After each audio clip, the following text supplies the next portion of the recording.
OTB AM. With Gillette, put your best face forward with our new and improved razors. It's bang on 7:30 this Thursday morning. You're very welcome along to OTB AM. It's Eoin with you all the way through until 10. Joe Molloy is going to help us to preview the Open, which is underway officially. There are some people out on the golf course. Everybody's banging on about how they don't really like this golf course. We'll get to the bottom of that. We'll also talk about the Irish Challenge and whatever else you're having from a golf perspective a little bit later on. 0879 180 180 is the WhatsApp number. We'll update you on, I think Brooks Koepka, you were saying, out at 8:05, so he's the first one of any. Well, Darren Clark's out relatively early. Yeah, he's the first Irish out. He's out at 8:25, yeah. Okay.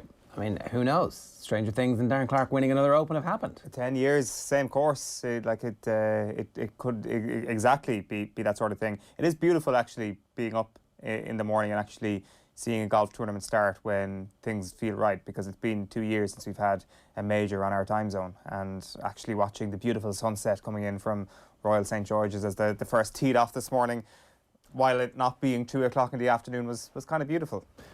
What do you think about the potential? So Rory McIlroy was talking about this yesterday, and we'll ask Joe about it later on, about the Open, the British Open being played in Ireland.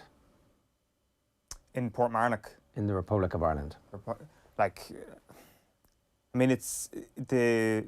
Are we still calling it the British Open, first of all? I mean, are we just calling it the Open? That's what it is, right? Mm. It is the British Open. Yeah. Like, I mean, it's. I mean, the National Football League of the national being America play a few games in Wembley. I mean, and does anybody get concerned about that? Obviously, there's a very different context to playing something British in Ireland, for example. I mean, it's. I personally don't have an issue with this. Like, it depends how much the British element of the British Open gets pushed forward. For me, well, that's what it is, though. It's like, are we just forgetting? Okay, so you're not up for it. I just think we need to think this through. Okay, what do we need to think through?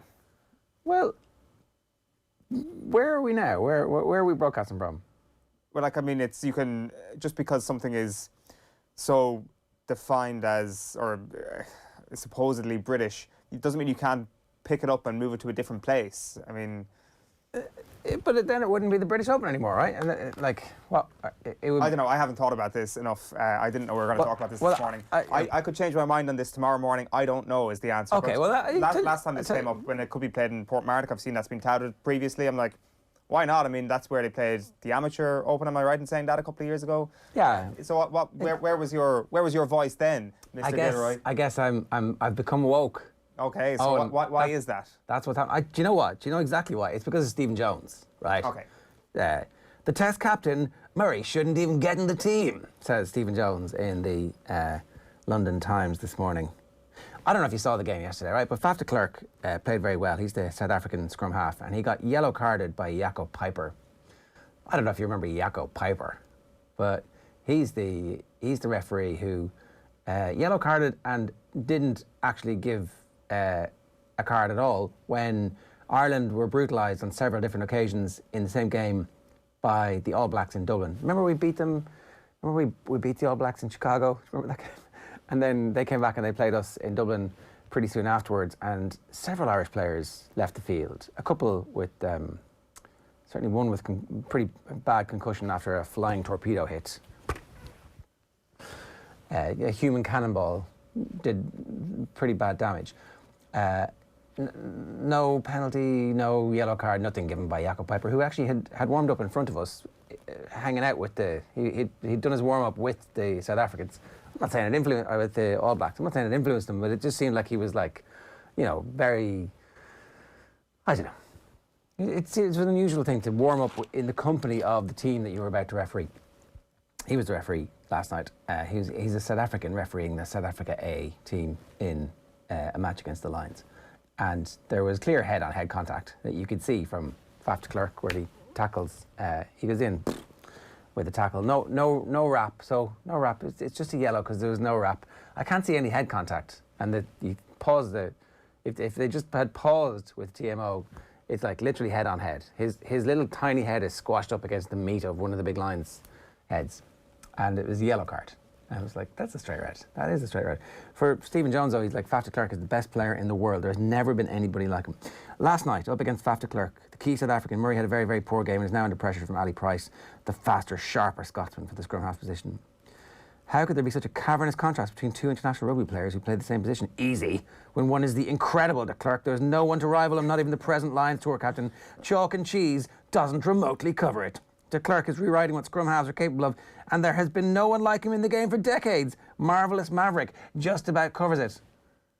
Do France not have, like, the best player in the world playing at scrum half at the moment? Is there not, like, whenever anybody's making the best player in the world lists, is the French scrum half, who is a kind of a marvellous maverick? Is that not exactly what Dupont is? We got to remember that the centre of the rugby universe is in South Africa right now. Well, it's certainly, or England. Long blonde hair from some other bygone era plays neat dark hair.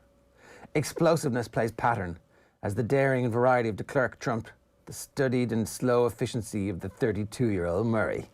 Murray's hair is an issue. Colour of Conor Murray's hair is an issue for Stephen Jones when he's comparing the greatest scrum half that the world has seen in the last 3 decades, apart from Antoine Dupont, who he seems to have forgotten about, versus Conor Murray, who now, well, because Alan Wynne-Jones is back and he can be the captain. So maybe that's why I say no British Open in Ireland. That's what I'm saying. That's fair. I think that's fair. I rest my case. I want to hit back at that suggestion about Conor Murray's hair, for example, because Conor Murray's amazing hair. If you want to take one other sports person who's got similar hair to Conor Murray, who are you picking? You're picking Novak Djokovic, who is the greatest tennis player of all time, one of the greatest athletes of all time, and Conor Murray has sported the Novak Djokovic for as long as Novak Djokovic has sported the Novak Djokovic, and for me, that is a reason why Conor Murray should be starting at 9 in the first test. Because apparently that's the logic that we're using now. Let's have a listen to Conor Murray speaking after last night's defeat to South Africa A.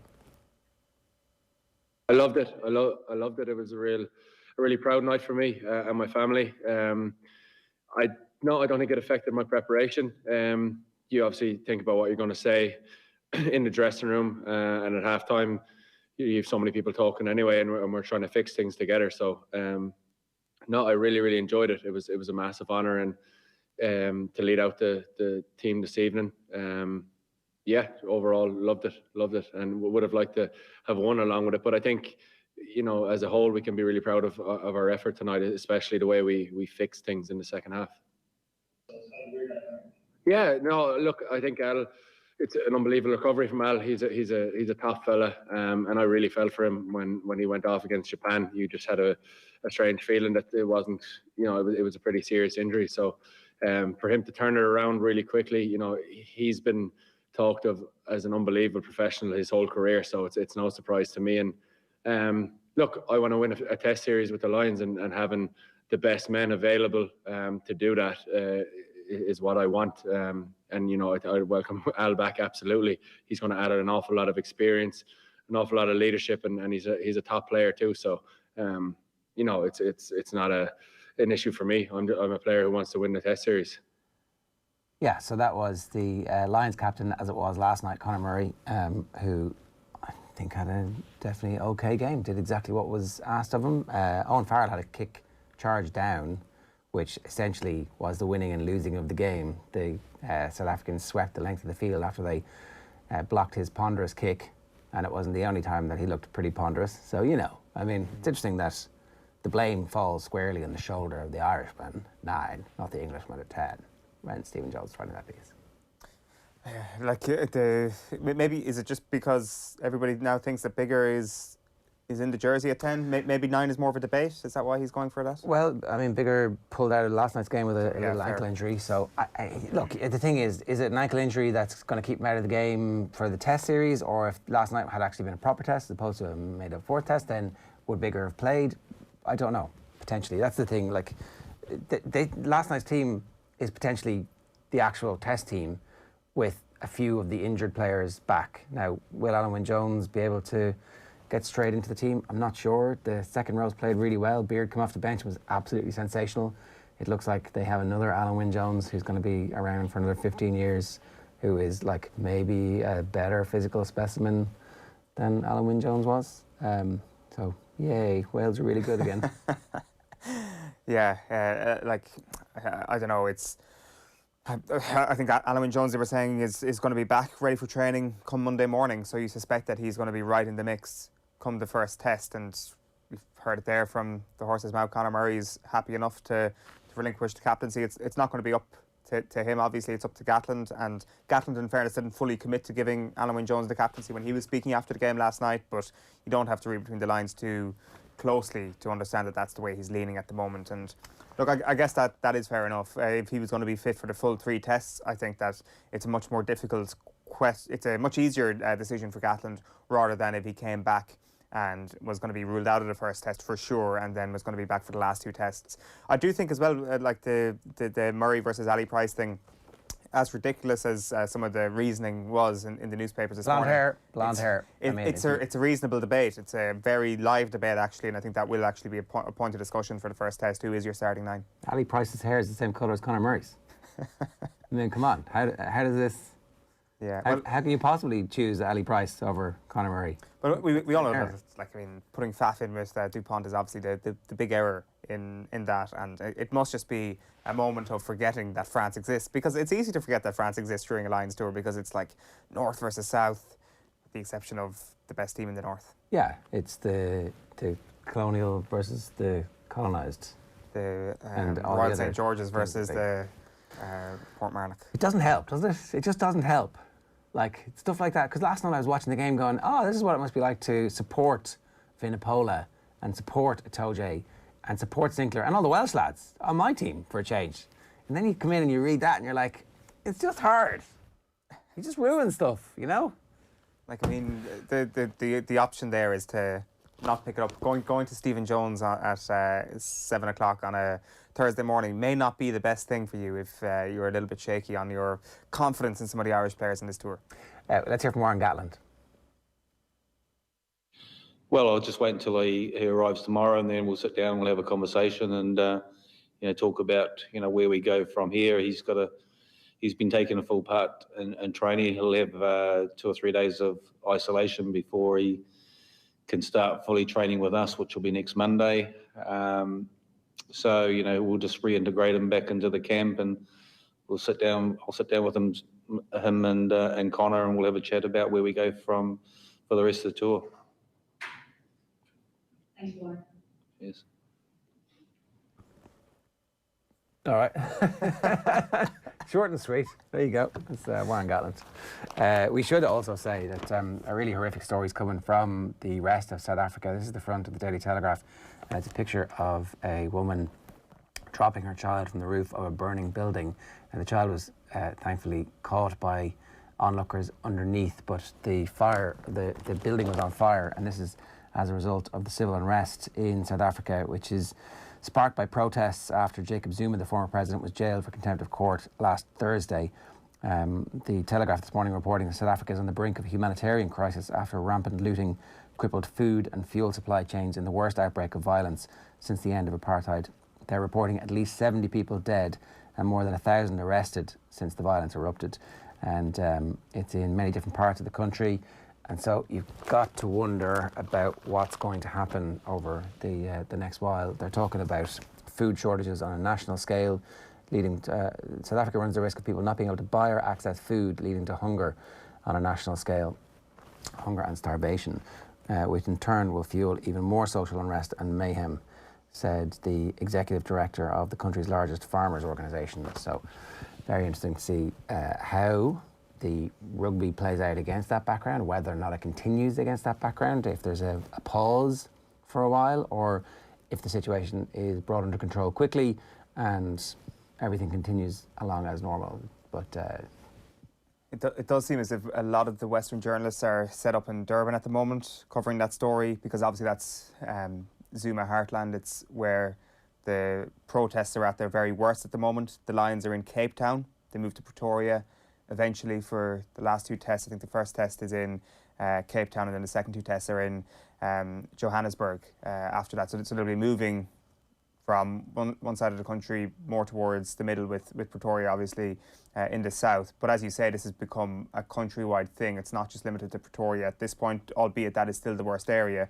It doesn't look like something that is going to calm down anytime soon. In fact, geographically it might spread further and wider, and it may become unavoidable from a Lions perspective that something may have to be done in order to to protect the tour, or whatever way they're looking at this.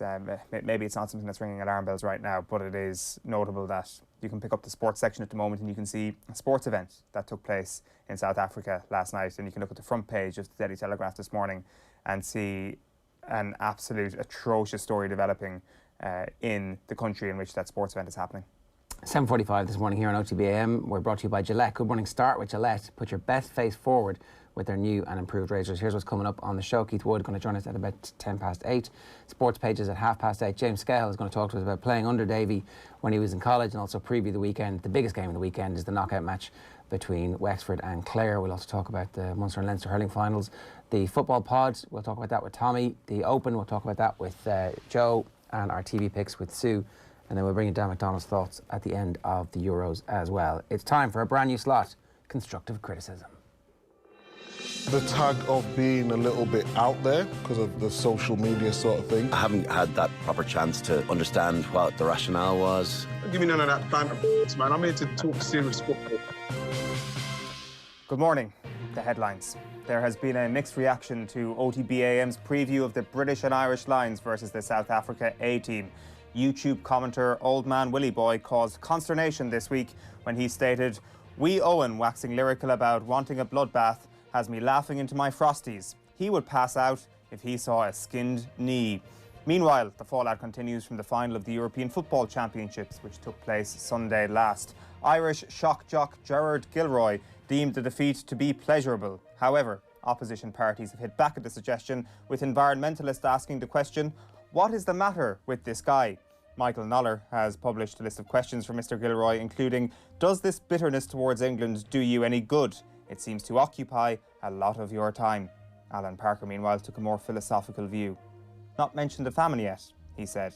Johnny Jones has also weighed in on the bitterness debate by referencing a piece of content that nobody quite remembers from 21 months ago. He is quoted as saying, "Why would anyone expect anything less from this pair?" When Ireland were once again beaten at the quarter-final stage of the 2019 Rugby World Cup, Gerard stated on camera that the only thing worse than the loss was the sight of two teams he hates, one of which was England, progressing to the semi-final. A couple of bitter tosses. We've been in touch with Mr. Jones's team to establish clarity on whether or not he meant to refer to the couple as tossers. Meanwhile, OTB AM has come under further fire this week for the mere sexiness of everyone involved, with an urgent plea coming in from one listener. They asked, "Can you get uglier presenters, please? The handsomeness of these presenters just makes me too envious to watch. I mean, the bald spot and the ginger beard just makes me melt. I'm sure the ladies feel the same way." Michael Cleary, meanwhile, unhappy with the programme's coverage of the England national football team, took a different tone. His spokesperson described this particular piece of broadcast media as embarrassing. He continued by saying, "Also, have a wash." The skirmishes outside of Wembley Stadium in North London have also garnered much reaction. Old Man Willie Boy, upon concluding the laughter in and around his bowl of frosted flakes, returned to YouTube stating, "Boo-hoo-hoo, the big nasty Englishmen were being mean. Cast your minds back a few years ago when actual English hooligans took over that stadium in Dublin and humiliated the Gardaí. That was proper hooliganism. The clowns at Wembley were just drunken kids who couldn't afford tickets. They'd get their arses handed to them by the real tear-up lads." Rye B, however, took exception to this statement and in response said, "Hard man Willie Boy, you're probably an overweight middle-aged white man with nothing going for him in life." A swift riposte from a spokesperson for Old Man Willie Boy was forthcoming, however, and a statement came through as follows. "Ah, the last resort of the simpleton. Insults. Middle-aged? I'm 57, so check. Overweight? If 15 stone is overweight for 6 foot 4 inches, if so, then check. Nothing going on for me in life? Well, I'm watching this from the balcony of my holiday home overlooking the Salcombe estuary in South Devon. Google it and check the price of a 3-bed flat with sea views while you're at it. Waiting on my dear wife as she prepares the food we are about to take out on our Fairline Targa for the afternoon. If the forecast allows, we may pop over to Dartmouth for drinks, if not a spot of wakeboarding when the tide is right. Where are you watching from?" Rye B has yet to reply. However, JMJ-DJE weighed in on the discussion by saying, "I'm watching it from your ma's bedroom." Finally, Dank Jank weighed in on the England fans debate, describing it as a true game atmosphere. It is not Crufts. We will leave this bulletin with footage from the 2018 Crufts Dog Show. Thank you for being with us.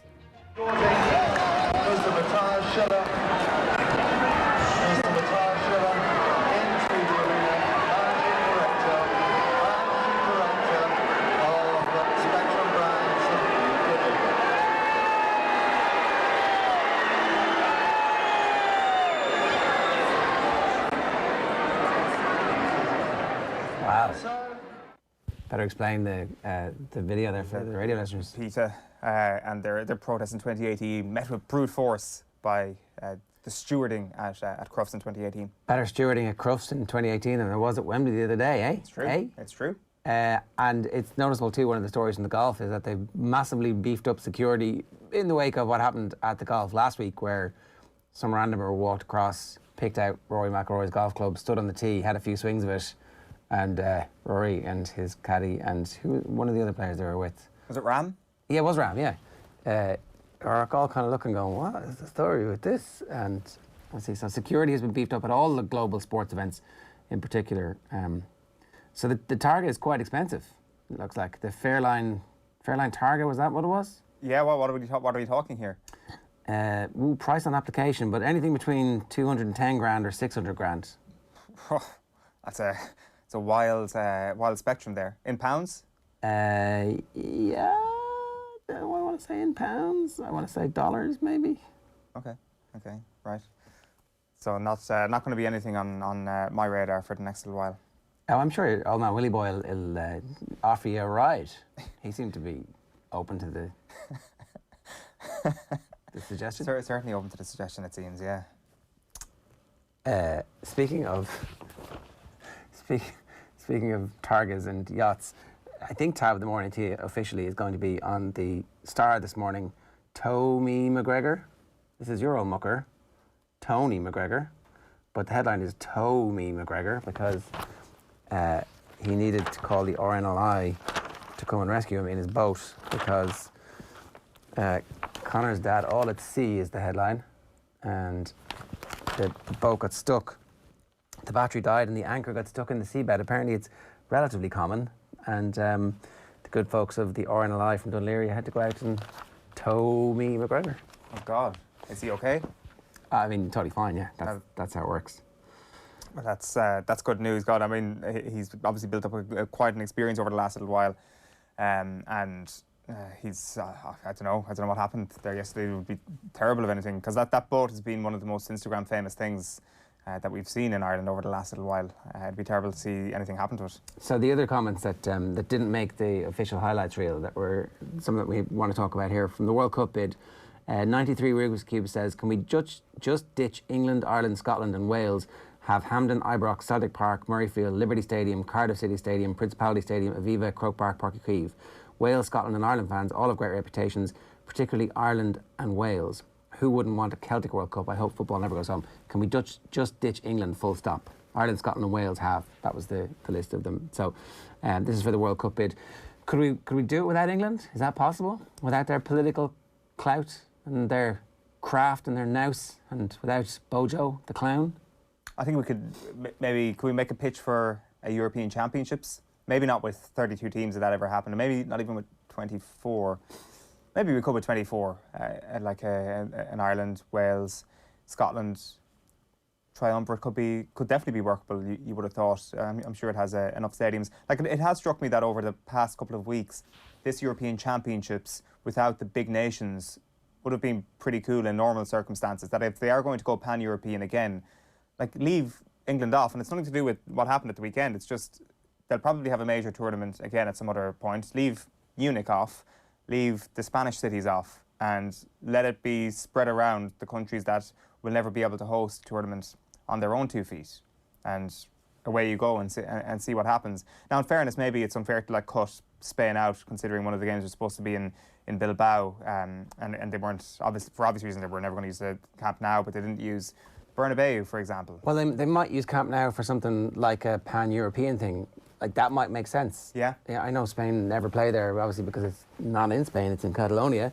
But maybe for something like the European Championships, you could have maybe a quarter-final there, and maybe Spain qualify or don't qualify. Or they're yeah, like, because I was thinking, what would happen then actually if you took Wembley out? Where would your final be on? With your 90,000-seater stadium's gone?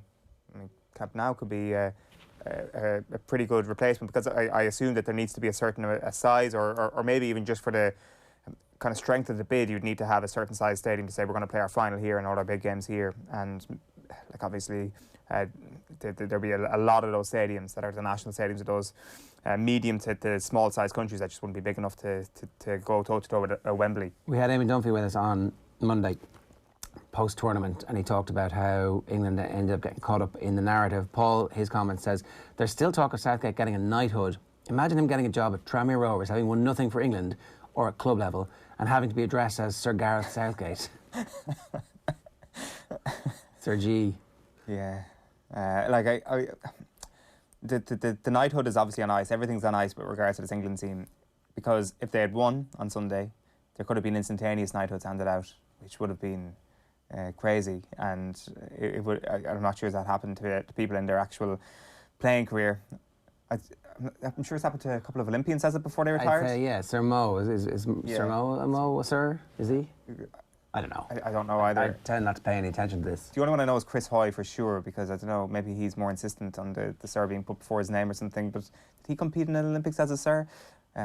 I'm not sure. I'm sure somebody out there kind of remembers the exact timeline of those things. But it would be mad, because like what is the club job? What is the next job for Gareth Southgate after England? It's back to Middlesbrough, really, isn't it? I mean, maybe he'll probably get the Villa job at some point because of his connections with it. He might get the Palace job because he's got connections there too. You could see him being like the perfect mid-tier English manager of an English team that he played for. Yeah, good. I definitely see that working, and then obviously using that as a springboard to try and get a bigger job potentially in the Premier League. But I would say that would probably be his limit, that sort of mid-table. If he wins the World Cup, could he get the United job? He could get the Spurs job. I'm not quite sure about that, to be honest. I think that I think there's still, while if you win the World Cup. Yeah, Really? I still think if you look at the way club football looks at international football, it does look down on it a little bit, doesn't it? Even Americans who don't know anything about the thing, they're like, wow, you won the World Cup for men. That's, well, okay, I hadn't really considered who the decision maker in all of this would be. Well, I mean, obviously Daniel Levy knows a thing or two about football. But the Glazers would obviously fit into that category of... Or Arsenal. Or Arsenal. Would he take the Arsenal job? He probably wouldn't take the Arsenal job. You see, that would just be career suicide for Gareth Southgate to take the Arsenal job. As an Englishman, this is the most honest and insightful analysis of the game, of the performance. We were arrogant and underestimated the Italians when we were beaten by Germany at Wembley in 1996. I felt more hurt because those players gave everything the other night. Apart from scoring an early goal, we barely laid a glove on Italy, only 2 shots on target. It seems the semi-final defeat at the World Cup 3 years ago. Lessons have still not been learned by Southgate, says Paul. And so angry he was that there wasn't a single piece of punctuation in the middle of that. On the Wembley chaos that we covered, Chrissy says, I've got no political agenda. I'm a woman who's been attending football matches for over 40 years. On Sunday, I witnessed the vilest behaviour in the most frightening environment I've ever experienced. I think we avoided a major disaster by the skin of our teeth. Appalled by some of the comments below. Get real. In the comments she was appalled by were playing down the seriousness of the situation. There was some pretty selective camera work going on because we saw none of this on the networks, says Roger. And why is this not being seriously reported in the UK? Why is this the second day I'm getting this reporting from Ireland, says Run DMC. I think the BBC eventually did 10 minutes on it. I don't know if that was on the Tuesday or maybe it was on the Monday, but certainly eventually, and it was on the front pages again on Tuesday and again yesterday. Harry Maguire talking about his dad having his ribs crushed was something that came up at that point too. So on the rugby stories that we were covering this week, surely Alan Wynne-Jones coming back is basically a disruption at this stage. And if his shoulder goes 5 minutes into the first test, you lose the impact from the bench. I was very disappointed when he got injured, but I'm not sure dropping him back in weeks into the tour is a good thing. An interesting point. What if it goes again? I think that's what they're going to try and find out early next week. If they're going to put him under pressure in training, I'd imagine, from Monday onwards and see how it holds up. And they'd like to get a read on that before facing a Springbok, which is probably an entirely different challenge to what you're going to get in training. Because if you're going up against Alan Wynne-Jones in training, he's your captain. How hard can you really hit him? How hard can you really go in? Whereas the Springboks are not being instructed to target a weak shoulder. But let's just say that the instinct is there. It comes naturally to them, yeah. Well, it's like we were the Springboks and they were actually the lion, like clawing at the throat of the Springbok. And when I say that, and it sounds metaphorical, I don't mean it to be metaphorical, I mean it to be literally. There will be clawing and gouging.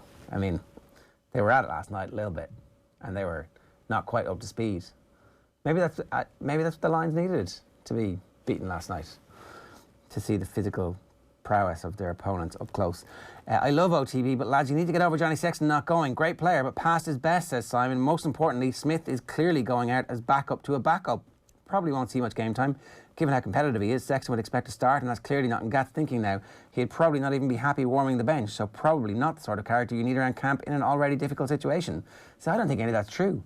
I actually think, if you look at what happened, right? Bigger has an ankle injury, and Owen Farrell plays, and doesn't play well last night. I don't think anybody could pretend that Owen Farrell played well last night. So now you've got an injured first choice out half, an out of form second choice out half. Finn Russell, we're not sure if he's going to play, and you've got a completely inexperienced kid. Whereas if you had the, in case of emergency, break glass, oh look, it's an emergency, Johnny Sexton's already there, and bet it in, would that not have been a better decision? Really? Well, yeah. From the start I've said, who do you want as your replacement if things are going awry, injury-wise, and maybe even results-wise, late in a second or a third test? Who do you want coming off the bench? Johnny Sexton, or whether it's Smith, or whether it's Finn Russell, I think was actually the argument I made at the start. You would probably pick Sexton, but it's not. That's not the only thing that comes into play in this decision. It is for a long tour. It is for the happiness of the person around the camp, and like it's not a long tour anymore. We're halfway through essentially. There's like 3.5 weeks left. True. Well, true. A bit longer, but also, like, I mean, this could be how Gatland is viewing it. He maybe views Sexton as somebody who wouldn't be happy to sit on the bench, and if that's what Gatland thinks, and that's then, and even if he's wrong, I guess there's nothing you can do to necessarily change that. I do think, though, that in fairness to Warren Gatland, we said this the other day, that he has spoken about this in the past, and it's the durability of Sexton, the string of games that he's put together recently that worries him. And it's hard to disagree with that, really. He has his reason for not picking Johnny Sexton, and it's based in fact and it's based in reality. He's not deluded in not picking Sexton. Like, I'm not sure if it's us, like, patriotically obsessed with Johnny Sexton. I think actually our arguments have mostly been based on what he can bring as an out half. Yeah. But that's also based on, and not so recent form, it's based on the Six Nations, and there has in fairness been a bit of rugby played since then. No harm, but Paddy has no notion of Ulster football if he's riding Armagh or Monaghan off for the Ulster title. Too much time spent watching Leinster football. This is Paddy Andrews. We'll talk about this with Tommy a little bit later on when he was talking about how he thinks the winners of Donegal and Tyrone are going to be ending up in the All-Ireland semi-final. I think Armagh have got a chance, I've got to say. And the other thing is that Monaghan up against Tyrone in Ulster have been amazing down through the years. Not so good when they got to Croke Park against the same opposition. But also, look, I don't think that if whoever comes through from Donegal, Tyrone they're going to be favourites against either Armagh or Monaghan, but I don't think they're going to be too. It's not going to be an easy game for them, and they're not going to be delighted about the fact that they have to get through that game to get to Croke Park. So I think it was for the sake of brevity, unless he just thinks Armagh Monaghan are absolute pants. We'll get to preview that game with Paddy, by the way, don't worry about it. And Jack says, proposal B all the way. The only other thing I'd say is it's extremely important to have some incentive for winning the Tailteann Cup, i.e. a preliminary All-Ireland quarter-final place. It's a really good point, right? Some reason for the players to stay interested in a competition that doesn't mean anything would be huge. But how do you give them the preliminary All-Ireland quarter-final place? Unless you give it to them the next year? Is that what you could do? That would have to be it, really. Is that doable? Look, of course it is. Instead of giving it to, I don't know, the Division 4 winner, but that you're kind of losing a base. They would play off. Do you know, that's like a preliminary to the preliminary quarter-final sort of thing. So, or else you just expand it from 10 to 12. In year one you don't do it, but in year two, the winners of the Tailteann Cup get grandfathered into a preliminary to the preliminary, or maybe you do make it 12, or if you don't already. So let's say year one's Tailteann Cup winners are the team who finished second in Division 4 or third in Division 3, and so therefore they wouldn't have had a place automatically, but the next season they get in automatically. I don't know. Yeah, like I do think that there's scope to broaden those 10 teams into something bigger. I think, in fairness, one of the automatic reactions from people has been, and kind of looking through comments as well to our piece the other day, it has been the Division 1 teams that don't get in, and then that should be their expansion. We should talk about that, right? Because, screw them. At the start of the year, in the Division 1, if you're in Division 1, you've got 5/8 of a possibility of qualifying. If you're in Division 3, you need to win essentially every game to qualify. You're telling me that a team who in Division 1 at the start of the year has a 5/8 chance of qualifying, can't get their crap together to do it, loses more games than they win, more than likely to finish 5th, potentially is losing 5 games deserves a place in the All-Ireland quarterfinals more than a team from Division 3 who wins essentially 7 out of 8 games. How does that make sense? Yeah. Like I've definitely come around to that side of things as well, and it comes back to this idea of the league looking like the league and feeling like the league, and that the All-Ireland is real championship. It starts when you get down to the 10 teams, which is not the case. No, it's day one. Everybody will be approaching the league in championship form, and if you're approaching this like championship, and as you say, you lose the majority of your games, Out then you go. you probably don't deserve to be in the knockout stages. No. And I think that I think as well though, like... Just follow that through for 1 second. Follow that through. Say a team who finished 6th, or 5th or 6th in Division 1, won the All-Ireland, having lost 5 games in the part of it. Think of the outroar at the end of the season. Oh, they lost 5 games and they won Sam McGuire. How did that happen? Not sure that was supposed to be. Is that me? Is it like, no, I would be outraged for sure. I would definitely be outraged, and yeah, it would also sort of dilute the competitiveness a little bit in Division 1, where you would have Kerry and Dublin, certainly maybe Dublin of the last 5 or 6 years, knowing that they could sleepwalk through the early rounds, or Dublin getting beaten, for example, by Monaghan in Croke Park a couple of years ago. That would suddenly become a really significant event in the modern proposal B for the All-Ireland, because if that happened early in the championship, you're like, oh, Dublin need to win a few games in the bounce now. And out of Dublin, out of Croker, yeah. Whereas if it's if it's 6 teams or 7 teams, you're like, okay, they just need to not be last or not get relegated. Loads of dead rubbers, completely pointless. Yeah, completely. Yeah. And then obviously the flip side of that is the high stakes in the lower divisions. And also having only 10 teams in the knockout means that if you manage to cause an upset in the preliminary quarterfinals, I don't know, you start to dream. Whereas if you bump it up to 12 to 16, one of those teams that comes from the lower divisions who actually gets a win, it's again irrelevant. It's just a massive sort of bubble that you're trying to burst into. Yeah. All right. OTB AM brought to you by Gillette. Good morning. Start with Gillette. Put your best face forward with their new and improved razors. That is our new slot. Tell us in the comments what you think of our new slot. The tag of being a little bit out there because of the social media sort of thing. I haven't had that proper chance to understand what the rationale was. Give me none of that banter, man. I'm here to talk serious football. We've got a packed show still to come on OTB AM. We're going to hear Sue Murphy's TV picks for the weekend. There's golf with Joe Molloy. We're talking hurling with James Skehill. Up next, we're talking about the Lions with Keith Wood. OTB AM. This is OTB Sports Radio. The Football Pod with Paddy and Andy, our new weekly Gaelic football show with Paddy Andrews and Andy Moran. If you're over 30 in a club game, lads just leave. Lads half your age hitting the digs. Those lads are out at a party to St William Street later that night. I'm going home to have an ice bath. We were playing Belmullet, you know, there was a young guy on it that was on the under 20s last year. He was in for trials and stuff. Great lad. And he turns around to me halfway through the game because we're too old. I was like... He was backing you. You're his coach. Tell me you dropped him. That guy should never play again. Download the OTB Sports app and subscribe to the GAA podcast feed now. Sean, what's that thing going round the garden? That is our new Husqvarna Automower. Automower? Yeah, it's a robotic lawnmower from Husqvarna. Cuts the grass automatically, has GPS tracking and an app. Even works in the rain. I just thought, why spend time cutting grass when I could spend it with the family?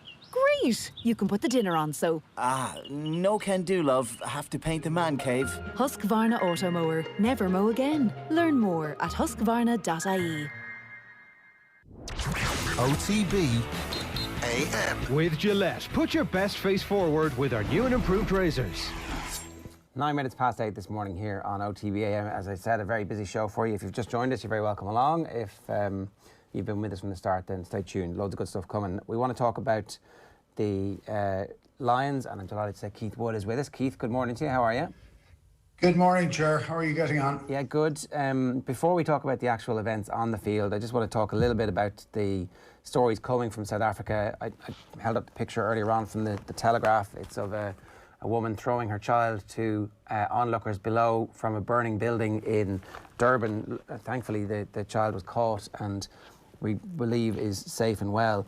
The events in South Africa, the political unrest and the upheaval, at this point it has yet to have an impact on the tour schedule, but at some point there's a strong chance that it will have an impact on the tour schedule. What do the Lions do in a situation like this? Do they plough on and continue on because that's what their job is, or at some point do they say, okay, we need to postpone a game, wait until the situation calms down? What's your instinct? Yeah, my instinct on it is that the level of violence and disturbance is it's just unbelievably difficult for them to try and make a decision on, and it's if it impacts and if it's in near any of the grounds, and I think then they have to make a decision. But if it stands at the present moment in time, I think, like in an awful lot of places, they'd be trying to say that when that level of lawlessness is going on, that to stop gives credence to it. So that makes it very difficult for them. So look, I think the Lions view down there, I think it's an incredibly complicated tour because of COVID anyway. And I think there are a lot of questions being asked in relation to whether the tour should be going ahead or not.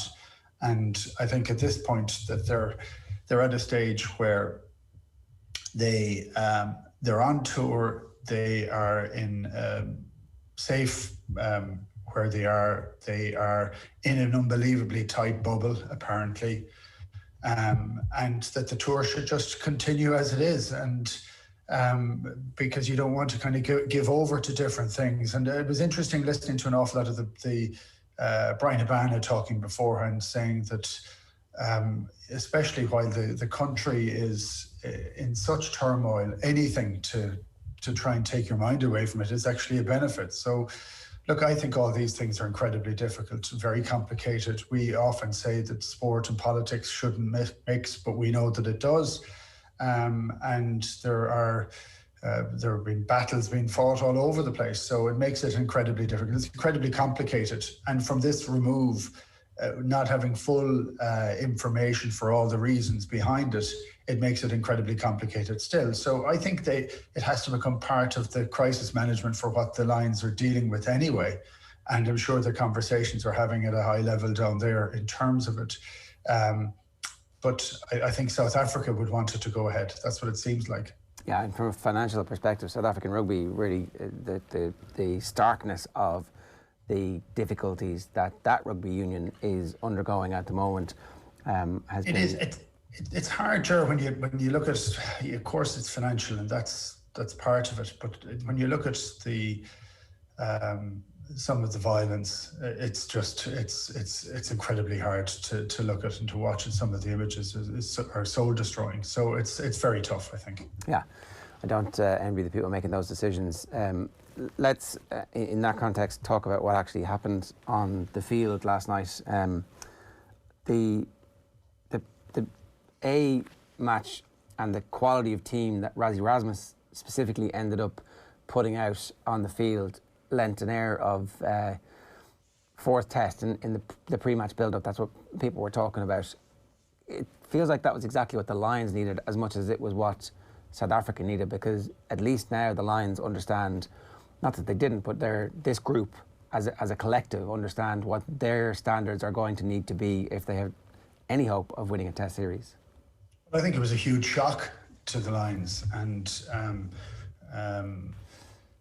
I think it was very important for South Africa to pick the team. And I know that there's been comments in some of the papers that this wasn't an A team, this is kind of wrong. Well, it's not wrong. They're there to try and win a series, so they'll do whatever they can do to get their players as much game time as they possibly can. And also because, again, of COVID and some of the restrictions, a lot of those guys have been locked away in a hotel room and haven't been able to train. So I thought the South African performance was excellent. I still don't go with it as being a fourth test. I'm interested in that terminology, but equally listening to the comments of people afterwards, they wouldn't be as philosophical after a game if it had been a test match. It just wouldn't have been. But there was a high level of intensity in it, far higher than we've seen, radically higher than we've seen actually in the previous weeks. And I do think the Lions tours have to be tidied up in the future, because this idea of not playing players in their provinces and the quality of some of the games are just not good enough. And yes, you do need to ease the Lions into a tour somewhat. And we do know that this is a very unusual tour, but the vast level of difference between the contact, the speed, the line speed, between the game last week and the game last night was extraordinary. So I thought it was a really good and interesting game, and I thought there was a high level of physicality in it. And but I don't think that's the level it's going to be at. I think it's going to be significantly higher still. You mentioned there that the camp were pretty philosophical in the aftermath. Warren Gatland was certainly quite philosophical in his comments. If you were involved in that Lions team, if you were leading them out, would you have been philosophical after that performance? No, I would, right. but with one difference. When the Lions talk about look, it's a little bit of a wake up, and now they needed this test because they needed it to be at that level that they could get themselves up to match speed. That's entirely true, entirely true. And actually it is of huge value to the Lions, but it's equally of huge value to the South Africans. And that's barely been mentioned about. They haven't played a game. They played one game in 20 months. So to be able to get games in that fashion and to put people under pressure is something they've absolutely needed to do. And for a team that hasn't played any rugby and a team that has been in isolation for a period of time, they came out of the blocks incredibly quickly. And it was funny because I looked at the team and then I looked at the setup of some of the game, and I said, were there mind games being played, which we know happen all the time, with the quality of some of the players and especially with the front row. I felt as if South Africa were trying to lull the Lions into the idea that the front row was going to be easy for them. And I thought Dumweba and Naikane weren't up to scratch in the front row. And I don't expect them to show, and I don't expect it to be easy at all. So I think the Lions were kind of let into it and lulled a little bit in that part of the game. Everywhere else the physicality was as you'd expect, but I would expect to see a far improved South African scrum. I think it's going to be very interesting to see exactly what the team is and what the makeup of the team is and how close the Lions team was last night to being completely first choice versus what we're going to see. I mean, you would expect Tyke Furlong to come back into the team, but at this stage, Keith, if you're making mistakes, they're the mistakes that are going to be hot in the selection committee / Gatland's head when the decision is being made, right? So Owen Farrell will be worried, for example. Yeah, Ger, it's funny. It's looking at selection, and like we throw brickbats from time to time at selection and things like that. That's kind of part of what we're supposed to do. But it's not an envious job. You're looking and trying to compare a performance of a player last week against a substandard team to a performance last night against 9 of a World Cup final winning team. You know, it's not the same, and it's very hard to. It's why it's hard to have a high level of interest for the first matches, because you've too much time to readjust the ball in your hands to make the nice flat pass to put someone through a gap. That's perfect last week. But last night, the second anybody deliberated over a decision, they got smashed. And so, I do think it makes it tough. I thought Farrell was very hesitant. And I think he was hesitant because he's been playing championship rugby. He has then moved on to a Lions tour where they're really playing against teams that don't have any line speed or high level of aggression. And he had no time to make a decision. And that forces you to be a bit harried. And especially in the first 30 minutes, the pack were fairly roundly knocked back. So both Murray and Farrell were under a huge amount of pressure, and they kicked too much, and it was telling at one stage after the game for Conor Murray to say, they expected that there was going to be a lot of kicking from South Africa. Well, did they expect it from themselves? Because they kicked away a huge amount of ball that wasn't won back. And there has to be more. Now, maybe it's the idea of not showing your full hand when you're playing, but you still want to see a little bit more input from the backs. So, look, I think a lot of players will feel a little bit nervous about it. And like you mentioned, Tyke Furlong has to come in for a variety of different reasons. I think his scrummaging is at a level that the Lions absolutely need. Also, his handling is now, and you could say that Sinclair's handling was excellent last night, and it was excellent last night. The difference between Furlong and Sinclair is that Furlong looks like he's going to absolutely run over you like a rhino, and he'll subtly pass the ball, as opposed to being a pivot 5 yards behind the gain line. So Sinclair maybe took 1 or 2 balls into contact, and if he's going to be that playmaker, he has to interest the backs or the defensive line before he passes it. Otherwise, people just rush past him and go out, and he's not quick enough to break through the gap. So for me, Furlong in open play does more as well, because if he decides not to pass it and he runs, there's an awful lot taking to stop him, you know. One of the other things that we don't know about is the players who are injured, how bad the injuries are. Like, you know, is Henshaw being wrapped in cotton wool until the first test because they've seen enough and they know he's going to be able to perform against whatever South African midfield, or is he actually in danger of missing out? That would be something that's important. Bigger, for example, has an ankle injury sustained in training.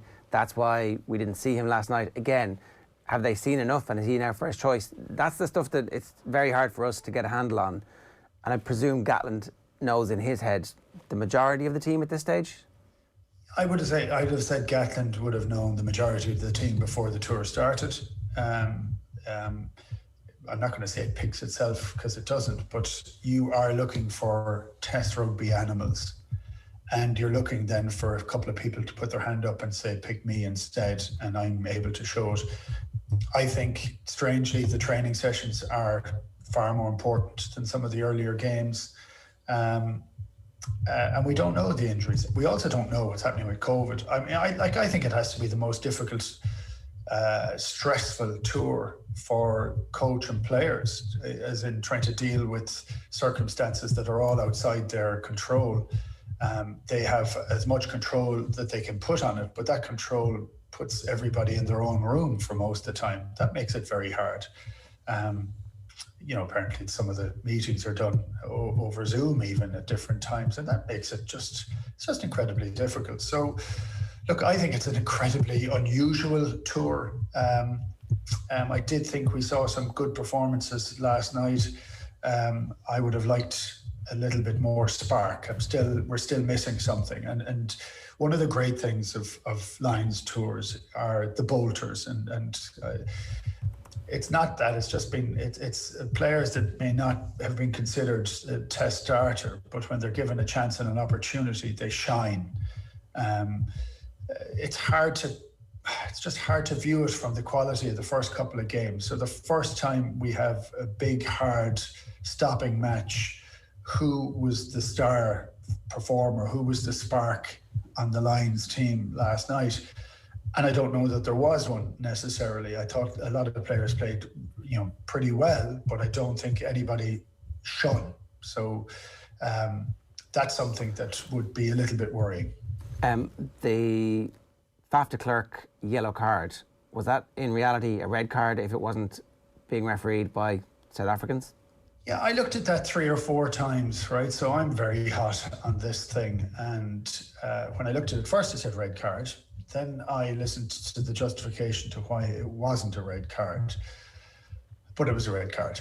You know, the main contact was not head to head. It was lower. It was a no arm tackle, shoulder charge, but there was a contact with the head afterwards, and there was a bit of force, and so for that it goes down as a red card, I think.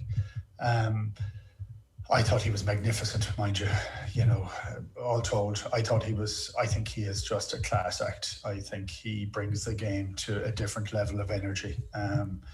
And he was himself and Cheslin Colby, the 2 smallest guys in the field, were the class acts on the field last night. What else can you do to prevent Cheslin Colby having an overwhelming impact on his tour, other than maybe not kicking the ball straight to him? Well, not kicking it to him is a really good start. I think that's very important. But not only that, your defensive line, it was interesting. I think Harris has been excellent on tour. And often the problem at 13 and your winger is the trust that you have between them. He rushed up into the line and then stopped about 5 yards short of him.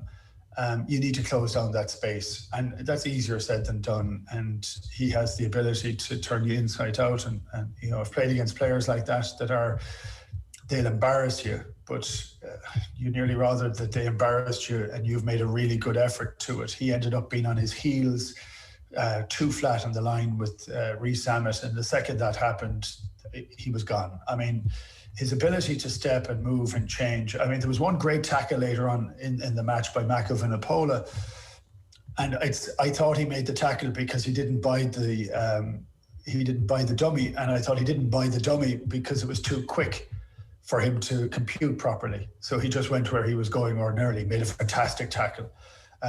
For the backs, they get turned inside out at different times, and if there's any space, he's going to go in through it. Even for the tackle by Rhys Sammet on the line earlier on in the game, he nearly scored from 2 or 3 yards out, and there was no space. So it's look, you want to keep the ball away from him, but you also want to cut down the space.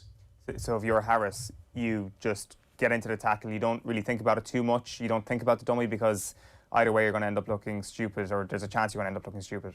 Well, it was funny because he did virtually everything right, because he ran up hard in the line and he then stopped, but he needed to not stop. He needed to slow down and try and get him on one shoulder. And as it was, he was too square to him. So he got burned because of that.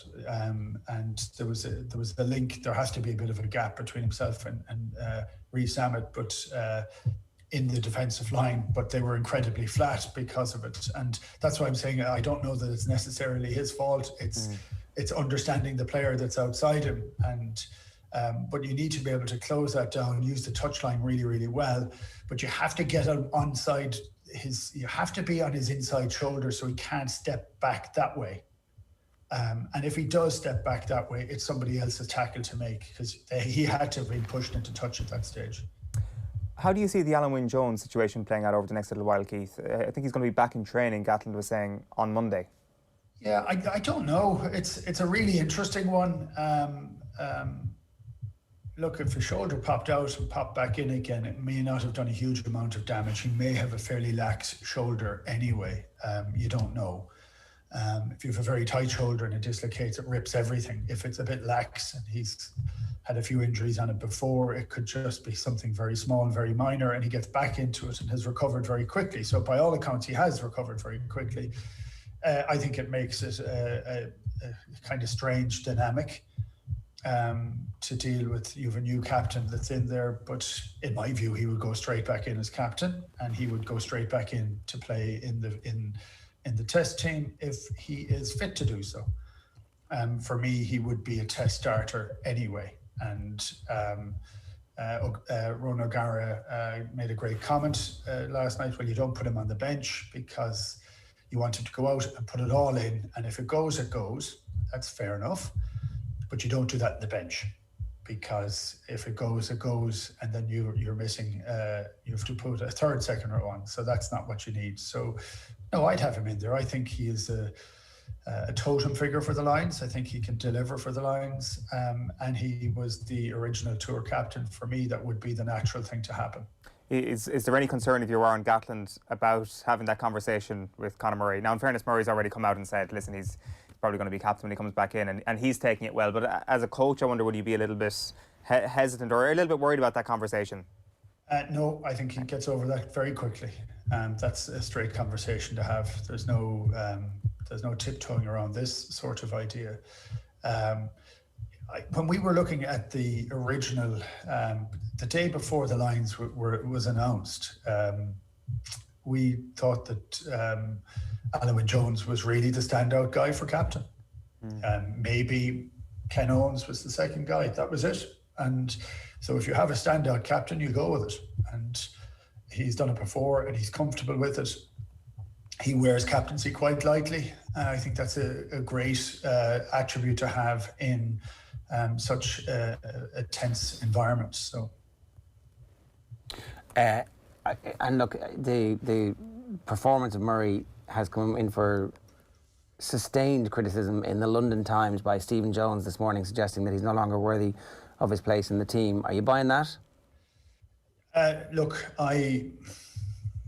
Stephen Jones, he writes really well and really annoyingly at times, let's put it that way. So I don't think you level the amount of view that he has and take full credence on it. I thought Murray was below par, without a shadow of a doubt last night. I thought the pack were beaten to the point of where he was digging an awful lot. It's a very big difference when you watch. Now, there's different styles, but you watch Faf de Klerk and the ball is there and he passes it. Now, he's low to the ground, slung to the ground, and he's just passing straight from the floor. But he's not going in between legs and arms to get the ball half the time. And Murray did a huge amount of that. And like for Murray to be very effective, the ball needs to be cleared in there. And he needs to get a lot of encouragement from outside too. And let's not beat around the bush on this too much. He was captaining a side, which I don't know how much he's captained sides before. And so this was a really big, huge day for him, and it wasn't easy for him. You know, his pack were being fairly pummeled for a lot of the first half. In the second half, it picked up an awful lot, but I still felt we kicked too much ball. So I think his game needs to improve, but also the players around him need to improve. That's the nature of it. But look, he won't be happy with it, and his default is to kick when everything is too slow. Well, I'll tell you, an awful lot's going to be slow against South Africa because they pile guys in there. You know, from the kickoff. Not always legally. Kickoff. No, not always legally, but you have to deal with all of that too.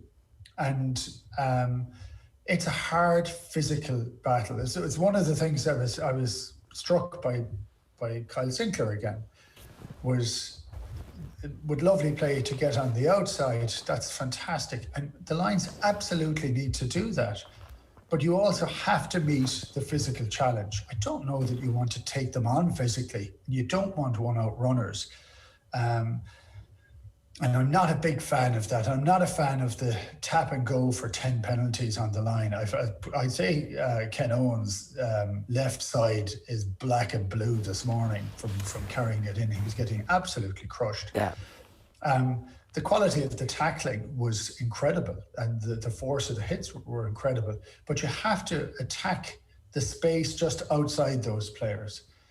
And it has to be done at pace. You know, so that you can, because you do have to meet the battle. Now, it's not about going up the guts, because they win if you do that for the most part. And that's what happened last night. Keith, good stuff. Thanks a million for joining us. Cheers. Cheers, Chance. Keith Wood giving us some thoughts there this morning on last night's defeat for the Lions against South Africa 8. It's 32 minutes past 8 here this morning. We're going to take a quick break. If you want to get in touch with us, you can drop us a text on 087 9180 180, or of course, you can always leave a comment in the YouTube stream. OTB AM is brought to you by Gillette. Good morning. Start with Gillette. Put your best face forward with their new and improved razors. Actually, I'm going to do the papers now, rather. OTBSports.com. Player ratings from last night. Maro Itoje, superb in losing Lions' effort. South Africa A, humble Lions in the unofficial fourth test. Their scenes you see in town centres at 2 a.m. Overreacting to Wembley. That's a debate last night. And Kelleher receives Lions call. Gatlin discusses captaincy. Juventus address Ronaldo, exit talk, and discuss Locatelli move. The news came through last night as well, of course, that Lionel Messi is staying at Barcelona. Some back pages for you. The Irish Sun, Shane, I can reign supreme. That's Shane Lowry talking about he won't be worried if there is rain. And then Iron Fist, troops on first tee to stop pranks like Rory's Nick Clubb, DeChambeau and Koepka Boo Boys will be given the boot. Very polite and genteel golf supporters in England. Koepka with an early bogey, by the way, this morning. Ah, right. The wages of sin are death. Irish Daily Star this morning. I'll win blue over. Rafa Benitez just doesn't look right in those blue and white colours, does he? It doesn't. It does feel like something. It does feel like a weird football manager glitches after playing itself out in real time, where like Alex Ferguson would be like appointed manager of Arsenal after retiring from United or something. This is actually really happening. It's McIlroy, a dream. Yeah, McIlroy's fed up waiting. Rory McIlroy says he's working his nuts off to end his major drought at Royal St George's. You might need them come the 18th.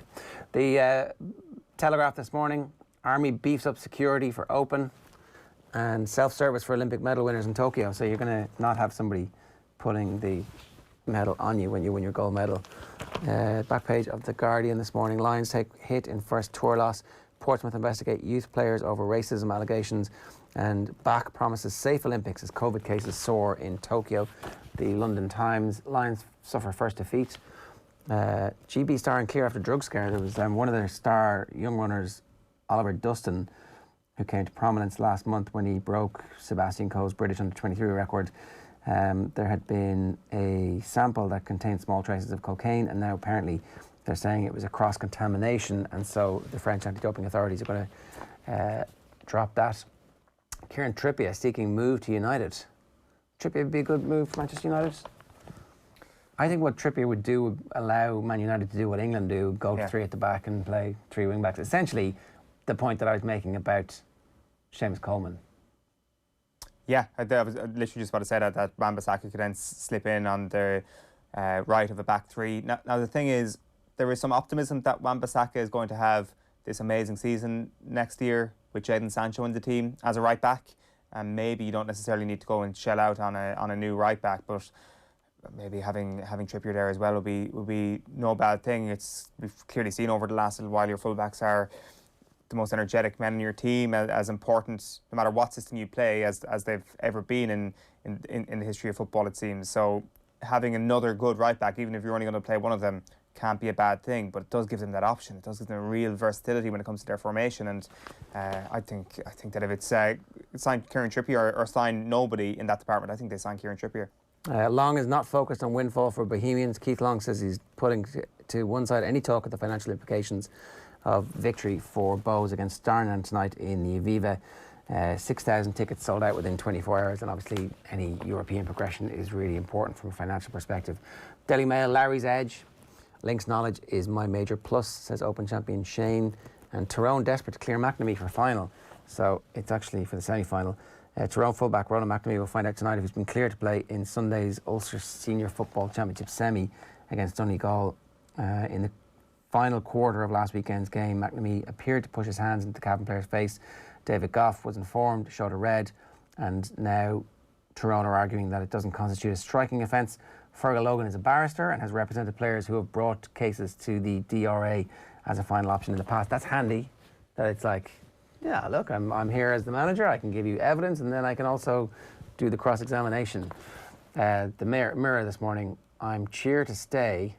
Rafa tells Everton fans he wants to lead side into new stadium in 2024, and Rory's nuts for the Open. So Rory McIlroy and Darren Clark having the crack in that one. I don't have the Indo or the Times with me this morning, so sorry about that. Is there anything that you remember from those that you want to... Okay. No, you don't have the Irish Times, is it? No. I was reading the Irish Times. It is a preview of the Open this morning. Philip Reid leading the way on that one, and then there's a bit of Jerry Thornley content on last night's Lions. So those are the papers for you this morning. Very good. 8:38 this morning. OTB AM is brought to you by Gillette. Good morning. Start with Gillette. Put your best face forward with their new and improved razors. Let's turn our attention to the weekend's hurling. And undoubtedly one of the best sports events that are going to happen this weekend is the knockout match between Wexford and Clare. And I'm delighted to say James Skehill is here with us to help preview that and all the rest of the weekend's games. James, good morning to you. How are you getting on? Morning, guys. How are you? Good. Before we get into that, just one quick point. The minor championship last night, Cork beat Clare by 40 points. This is not something that we're used to seeing any teams, really, particularly in Munster at that age group.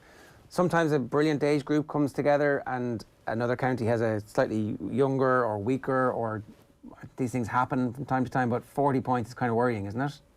It's huge. Like, I remember Waterford had a dream team going back in 2013 with the likes of Isaac Leeson. They were playing Galway in the final, and that margin of defeat was 7 or 8 points, and we thought that was a huge margin. And you look at last night's result, and it just kind of screamed two counties that are on completely two different planes, two different trajectories entirely. Cork seemed to be putting all the right systems in place with another 20 championship won. The minor victory is pretty, it's pretty worrying if as a hurling fan. But if I'm a Clare fan, I'd be questioning what's going on there inside with structures from underage level up. If you watch Twitter and you watch kind of interactions amongst Clare people who will be, I suppose, have their best interests at heart at board level and also at club level, there's a lot of concerning information coming out there with regards to what structures have been put in place over the last 7 or 8 years that has now culminated in this kind of defeat. And it's demoralising for the group of players themselves. That's who I feel sorry most for, because they probably, they weren't expecting such a defeat of large margins, and here they are after getting beaten by 40 points. It's a terrible state, to be honest. Yeah, and look, not to labour this point too much, but obviously when they moved the minor grade to under 17, and I totally understand why they did that, for a lot of players on that team, this is going to be their last ever inter-county action. And some might be lost to the system, some might be lost to the game when these type of defeats are handed out. So you'd hope that Clare get a handle on it sooner rather than later. Notwithstanding that, there's a big chance for Clare this weekend to take a big scalp and to catapult the senior team forward. What's your expectation about what's going to happen between Clare and Wexford this weekend? The fixture is obviously going to be dominated by off-the-field issues with regards to the two managers. I think from a game perspective, first of all, I was delighted to see that Fergal Horgan has been awarded the game because he's the right type of person to deal with everything. He's the right type of person to deal with the high-paced game. Intense game is going to be an awful lot on the line. You lose, you're out, obviously. He's the right type of person to deal with any drama that happens on the sideline. He's such an experienced referee. So first of all, Fergal Horgan, great appointment there. The second thing then was Thurles, the pitch. It's an expansive type pitch, and I think it'll suit Clare a bit more, if I'm honest. I'm expecting a Clare victory. I think they're like a wounded animal at this stage now with regards to the loss. Last week, or the week before, should I say, and they're the only team that has a championship victory, and here they are after getting kind of the short straw. So I feel for them a bit, and I think they're going to be well up for the game. They understand an awful lot at stake. Their preparations over the last fortnight have been drowned out by obviously the managers and also with the penalty decision from a couple of weeks back. So I think as a player they'll be itching to get going. And then Wexford, who knows that with the battle they had with Kilkenny 2 weeks previous, there could be some tired bodies, some injuries. So I'm expecting a clear victory. The Wexford performance against Kilkenny, I think, surprised a lot of people. The fact that they were able to get back to the level they were at in 2019 was something that we weren't sure was going to happen. And because it did happen, how much confidence will the group of players take from the fact that they were able to execute a game plan against a side that a lot of people still think are one of the genuine contenders for this All-Ireland? Yeah, like I suppose in my pre-championship rankings I had Kilkenny and Tip equal on 3 and 4. So if I was saying Kilkenny would be number 4 and Wexford Production, it was a really good game on Wexford's behalf. I'm not trying to be dismissive or negative towards them, but they still lost the game. So that they lost the game and say which as a player is difficult to take. Yes, you can go toe to toe and there's somewhat moral victories, but I think if Wexford win toe to toe with the likes of a Limerick, they would take an awful lot more confidence out of that type of game than going toe to toe with Kilkenny, who they had beaten regularly over the last number of years. So they will take some confidence in that they execute the game plan, I would imagine, to how they wanted to. They've got their good players playing relatively well, although I think Conor McDonald, they need to get more out of him in at 14. And they have a good run into it. They'll be well psyched for the game. They played in Thurles a number of times. This group of players, I say, they've gone on relatively well. So I think it's going to be a very challenging game for Wexford if they're trying to. I'm anxious to see what kind of weather is going to be, because if it's quite hot. Thurles tends to be a real hot pitch. I know that mightn't quite make sense, but when you're down on the pitch in Thurles, it's nearly hotter on the pitch than it is in the stands, obviously from a shape perspective. But if they're trying to implement a game plan that is high intense, high running, a lot of mileage, the weather may have an impact also. So that remains to be seen. What is Clare's style at the moment? How are they different under Lohan than they would have been, say, under Davy? Yeah, good question. It's kind of a phrase whereby you can put the dog in the fight, but you can't put the fight in the dog. And when I look at Brian Lohan, it's like look at their defence, and yes, they mightn't have the most beautiful hurlers with regards to style, but they've got 6 guys at the back who are kind of very, very tenacious in the way they defend. They defend as a unit, they defend together. And I really like that, And they kind of show traits of what Brian had himself as a player, where they're really aggressive in the tackle. They're playing for each other, they're supporting each other, and they're doing all the donkey work from basically number 2 to 9 to create chances for the guys up front. And then if there's a turnover up on the front, you can see a great level of ambition from the Clare forwards to get it back.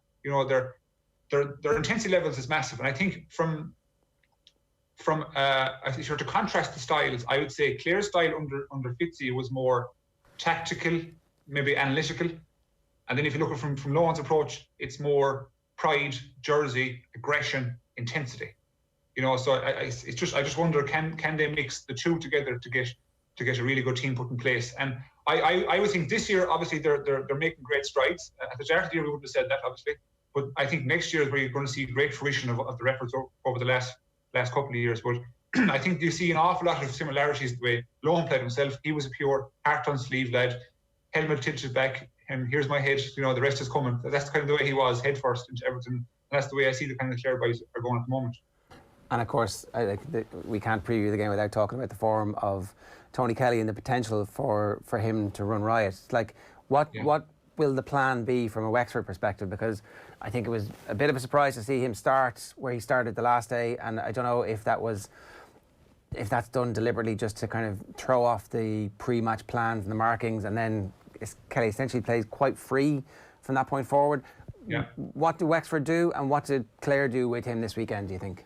Yeah, generally when you play Wexford, they tend to put Matthew O'Hanlon on kind of their key man. So a couple of weeks ago, they put him on TJ and kind of told him to follow TJ wherever he goes. And it kind of suited because TJ's not the most pacey forward, and to be honest, neither is Matthew. But Tony Kelly is a completely different proposition entirely. Like, he's got an engine that can stay going all day and tremendous speed. So I'm not sure is Matthew the right man to take him up there. I'd be wondering is a guy with legs like Jim O'Keefe the guy to stick with Tony Kelly wherever he goes. Like Jim O'Keefe has got a great engine, great fitness. He's got a good brain, he's got experience. So maybe he'd be the guy to get on Tony. The only thing is that if he goes into the full forward line, or specifically full forward, that he should be, it's a different kettle of fish playing full back as a guy like Jim O'Keefe was used to playing midfield or wing back. So they might have to do a switch over there with Liam Ryan, who's a tremendous hurler as well. But it's the freedom role. Like Tony, like, he's such a good hurler. If you can keep him inside the opposition 65, not have him going back too far, because it has a negative impact on the team, because you don't get the same kind of, I suppose, benefits of having him back behind his own 65. You keep him inside the opposition 65, and you basically tell him, go where you want to go. Just pop up where you want to pop up, And like he'll do the damage for you. It's kind of the good players, you kind of have to give them the license to do what they want. There are certain elements of tactics and certain types of shapes and formations that, yes, the team will have to abide by for 80% of the game. But a person of Tony Kelly's potential to influence the game, just let him go wherever he wants, And it seems to be a bit of the game plan too, is having Aaron Shanahan in at 14 and just lumping it in there and see how it works. And I'm a fan of that too, because it just creates a small bit of pandemonium, a bit of chaos. It's not too structured. So as a defence, you can't really defend it, because you just lamp it in, see where it goes. Shanahan's a big man. He's fantastic in the air, and like, who knows what comes off it. So having Tony Kelly with a free licence could work wonders for Clare on Saturday. It was 115 he scored in November in the last championship match between these sides. I think Matthew O'Hanlon was marking him for a lot of that, so you're probably onto something that they might go for a different person. Do they go for people, James? Like, is it worth double marking Tony Kelly? I don't think so. I think if he's because if you play an expansive forward line and you double marking, it's not like a club level where you can kind of nearly double mark a person and you can afford to let someone off free. But if it depends, if Wexford play with a sweeper type person, then you can double mark. They're obviously going to have, let's say, 5 forwards up the front and 2/3 midfielders with potentially 7 backs if they try to adopt that game. But I think with the way the Wexford management team will look at the game, and Fitzy knows Tony Kelly well, is if you can stop Tony Kelly, if you can relatively stop him, if you can stop him from play, yes, he'll score his frees and he'll get maybe a sideline, but he'll have influence there. So he's going to come away with a minimum 10 points no matter what happens. But can you stop the 10 points going to 15 points, as you said there? Those 5 points where he'll be influential from play or where he's assisting guys, can you stop that? And so Fitzy will know full well, if you stop the influence of Tony Kelly, you go an awful long way to stopping Clare. So he might potentially put in 7 backs and have the sweeper roaming in front of Tony to cut off the supply. As you can see, what Clare do is, as I said a minute ago, they pump the ball into Aaron and obviously see what happens with the breaks, but they play an awful lot into the corners, into Tony Kelly, into space. So maybe the sweeper would stand on that section, wherever Tony Kelly is, stand that section, try cut out the supply, and that goes a long way then for Wexford stopping Clare. Does the ongoing feud between Brian Lohan and Davy Fitz have any impact on preparation going into a game like this? It's a hard one to tell, because it's very well publicised. It's going on a couple of years now. It's gone back as far as 2014 from the Fitzgibbon days. There's been a couple of games in college which really has culminated in here we are now with the 2 counties. I don't think so. I think more is made out of it in the media. And if I'm honest, right, I was speaking to a person yesterday and he was saying, do you not think they'd be good friends from their county days? And I was kind of going, no, not really, because like me personally, after leaving off the county team, I probably have 5 or 6, friends, like really guys you call on, to go to the bog with you. Do you know what I mean? And then you have the 90% is you'd be, you'd meet, you'd be civil, like, I wouldn't call it friendly, but you'd be civil. Then you'd have a few that you wouldn't be friends with. And I think Lohan and Fitzy are in the last bracket. They're not quite friends. I don't think from a relationship perspective, they ever touch base outside of hurling or when they finish. So I don't think it makes a huge difference. I think from a Clare perspective, it makes no difference. Or from a Wexford perspective, it makes no difference, because it's more of it's pulling at the Clare heartstrings. But again, the championship is coming, lads. It's business. So whatever is going on, let's stay on the sideline, leave it there on the sideline. Let the media do what they want to blow that kind of up, let's say, and fill some column inches or from screen 3 inches. But from a player perspective, it's business, and forget about what's going on after that. James, you hurled under Davy, right? I think at college. Did you win a Fitzgibbon? Yes, yeah, we did. We did a fantastic team in 07, yeah. And it sounds like over the conversations that we've been having, you're quite ambivalent about him as a manager or what he brings. There must be something there. What, like, in the whole, what are the good parts about his management?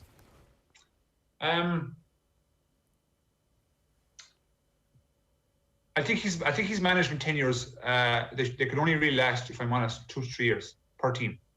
I think he's the great motivator at the very beginning. So he kind of, like an army approach where you're all motivated together and you're heading towards the war, let's say. But there's a certain management style and a certain approach you have to have with adults, And I think that approach is not quite there as time goes on into year 2 and certainly into year 3, etc. So motivation is from the off is his very good point. Tactically, he also surrounds himself with really good people. So you've got a great management team when he comes towards you.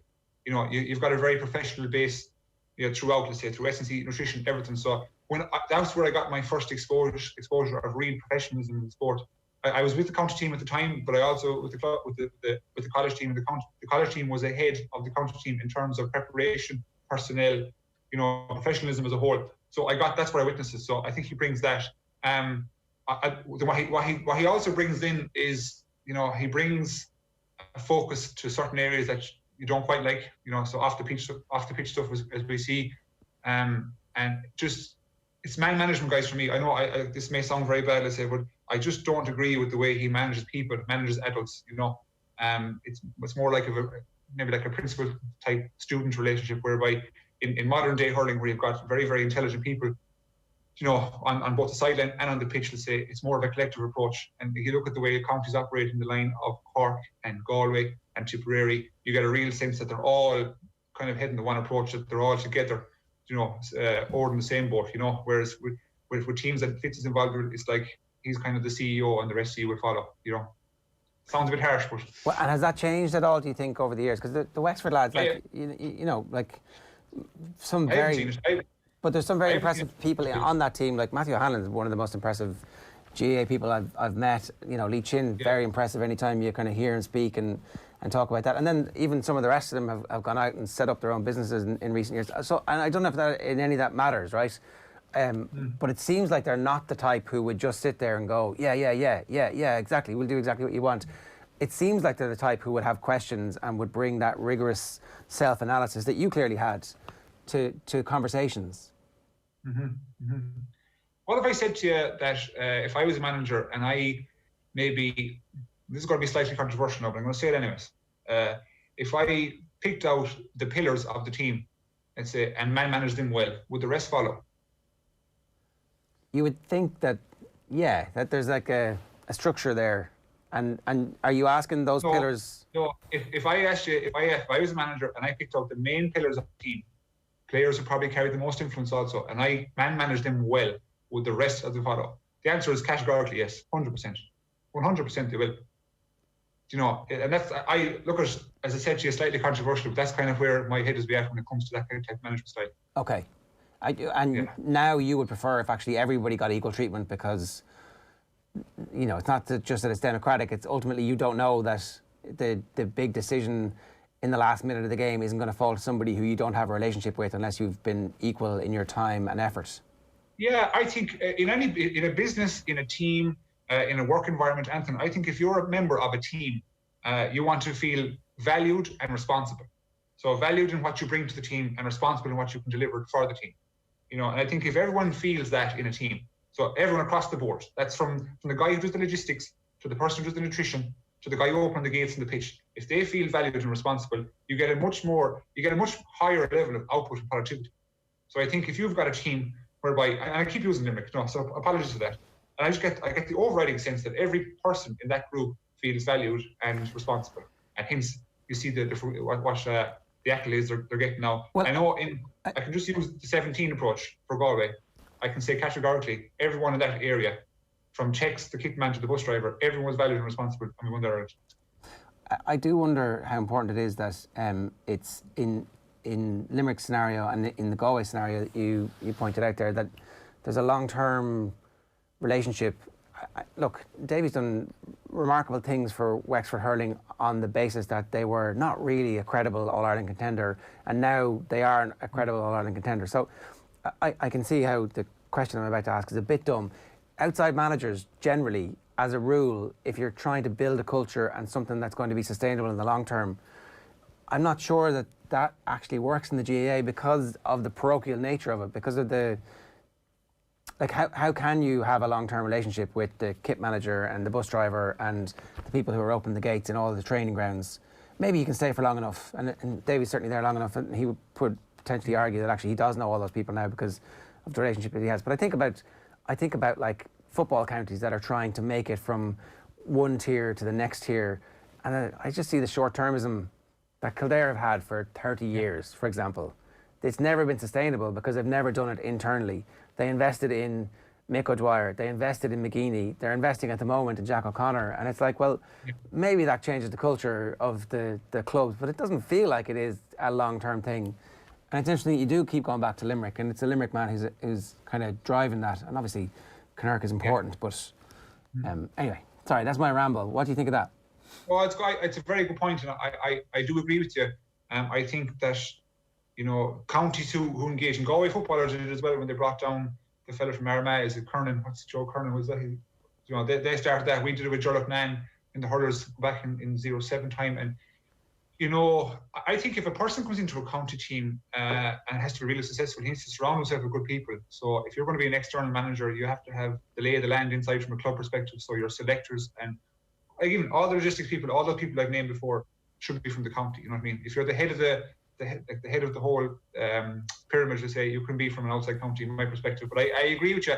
The people, counties who are successful, their managers seem to be ingrained into the whole county, into the club scene, into the people. You know, there's a broad and global understanding of how things operate there and areas that have to focus on and influence to change. You know, and so we keep referencing Limerick, and here we are. And Jim Gavin in Dublin, the same thing. He changed the culture, putting people around him, and next thing the ball started rolling, and it became a snowball effect. You know.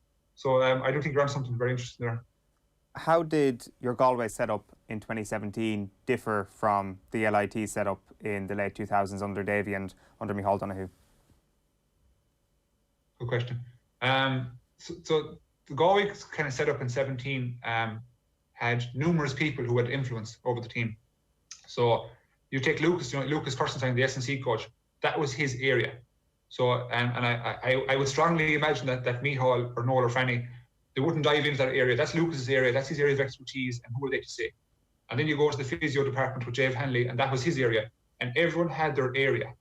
And I think what Micheál and the guys did really well is they entrusted people, let's say, in their areas to carry out the responsibilities to the best of their ability. So that let each person thrive. It goes back to the value versus responsibility. So Lucas would have known straight off that he has full responsibility for the S&C, and hence he's there because of his value. And you can see this kind of the size of player that was bred from Lucas. You know, guys increased kilos, 3, 4, 5, 6 kilos over the course of the year, which ultimately led to an Ireland. And I think that kind of system that Micheál put in, where there was delegation, I used the quote before, you know, the secret to good business delegation, that's what was put in place. And everyone got behind it. Players stuck to playing, you know, and then the people on sideline did their job. So everyone came together and it was a united effort. That's the way I feel about it. From a Fitzy approach in college, it was very much that he was the main guy.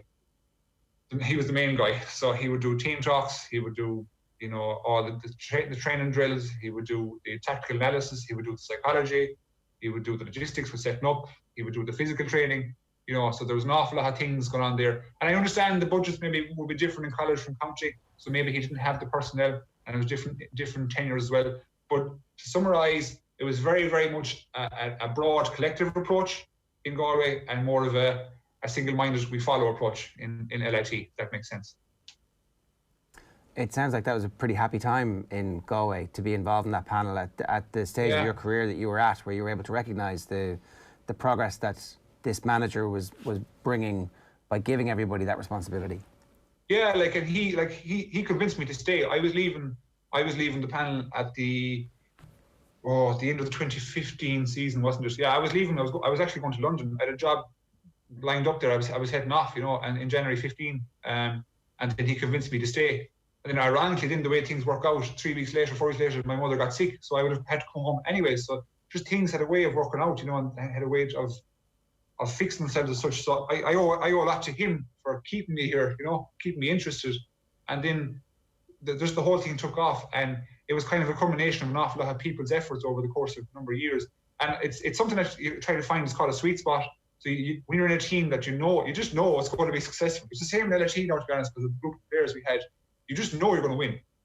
If that, and you're going to say how, but it's very hard to explain because we prepared well, we played well, we got a bit of luck, but everyone in the team, everyone in that environment was contributing in a positive manner, and they're all heading forward. There was no one pulling the reins back. There was no one link in the chain that was going to cause a break.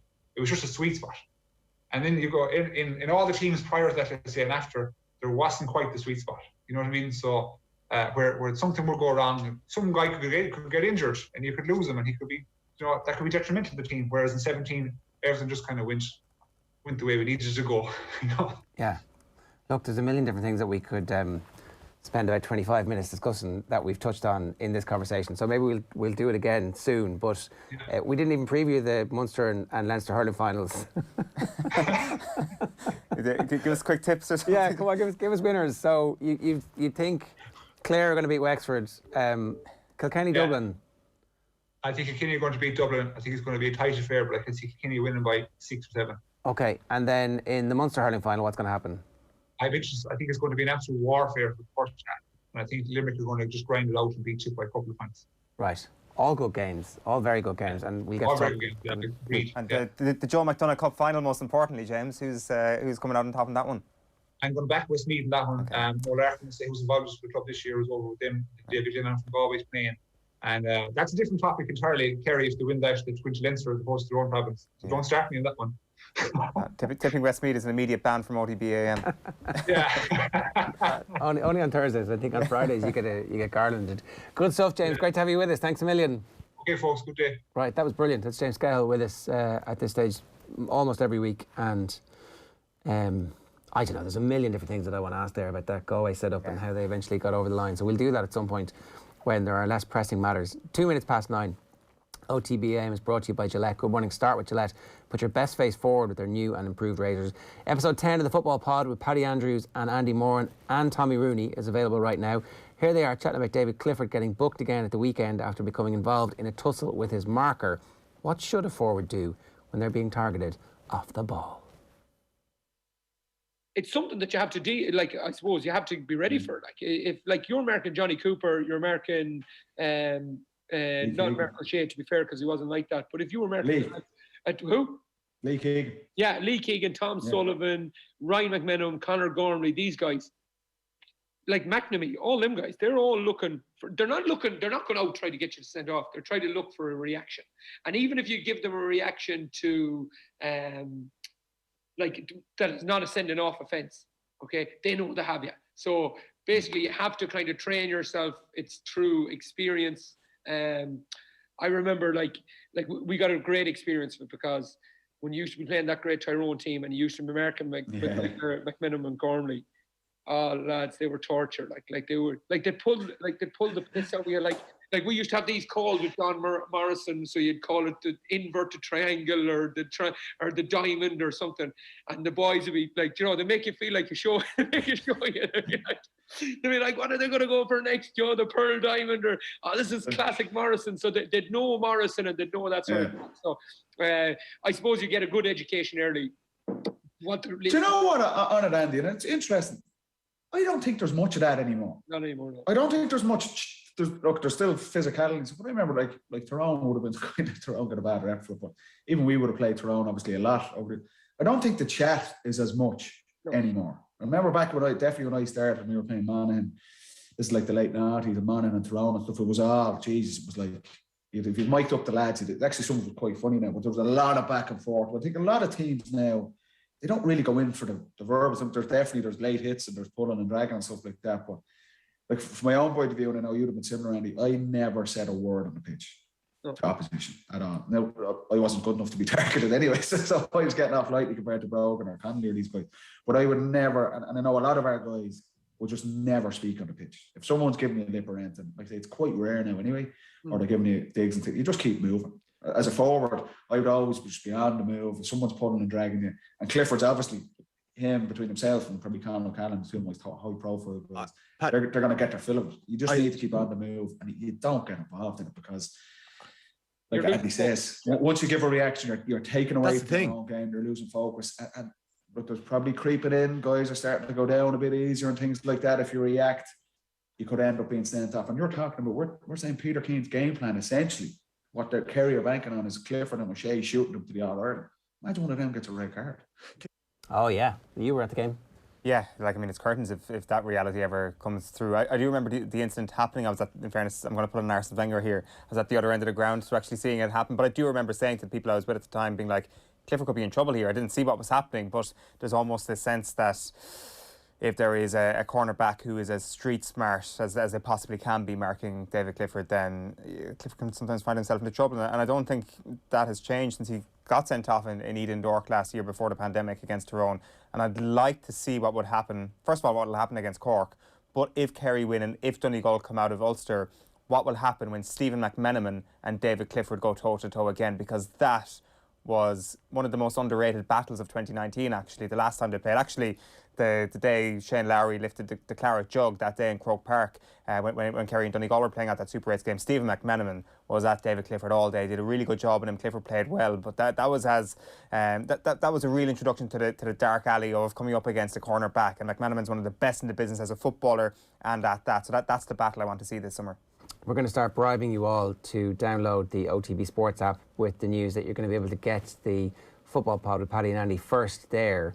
If you switch on your notifications, then anytime we upload an episode, you'll be able to get it first on the OTB Sports app before all of your buddies, and you'll be able to tell all the anecdotes and pass them off as your own and appear the smartest person in your team's WhatsApp group or in real life at training, because real life has resumed.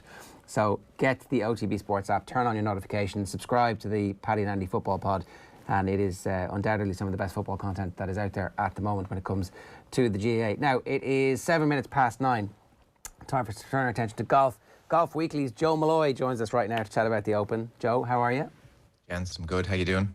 This is obviously very exciting because this course has produced some pretty interesting outcomes in the history of being the host. So what do you expect to happen?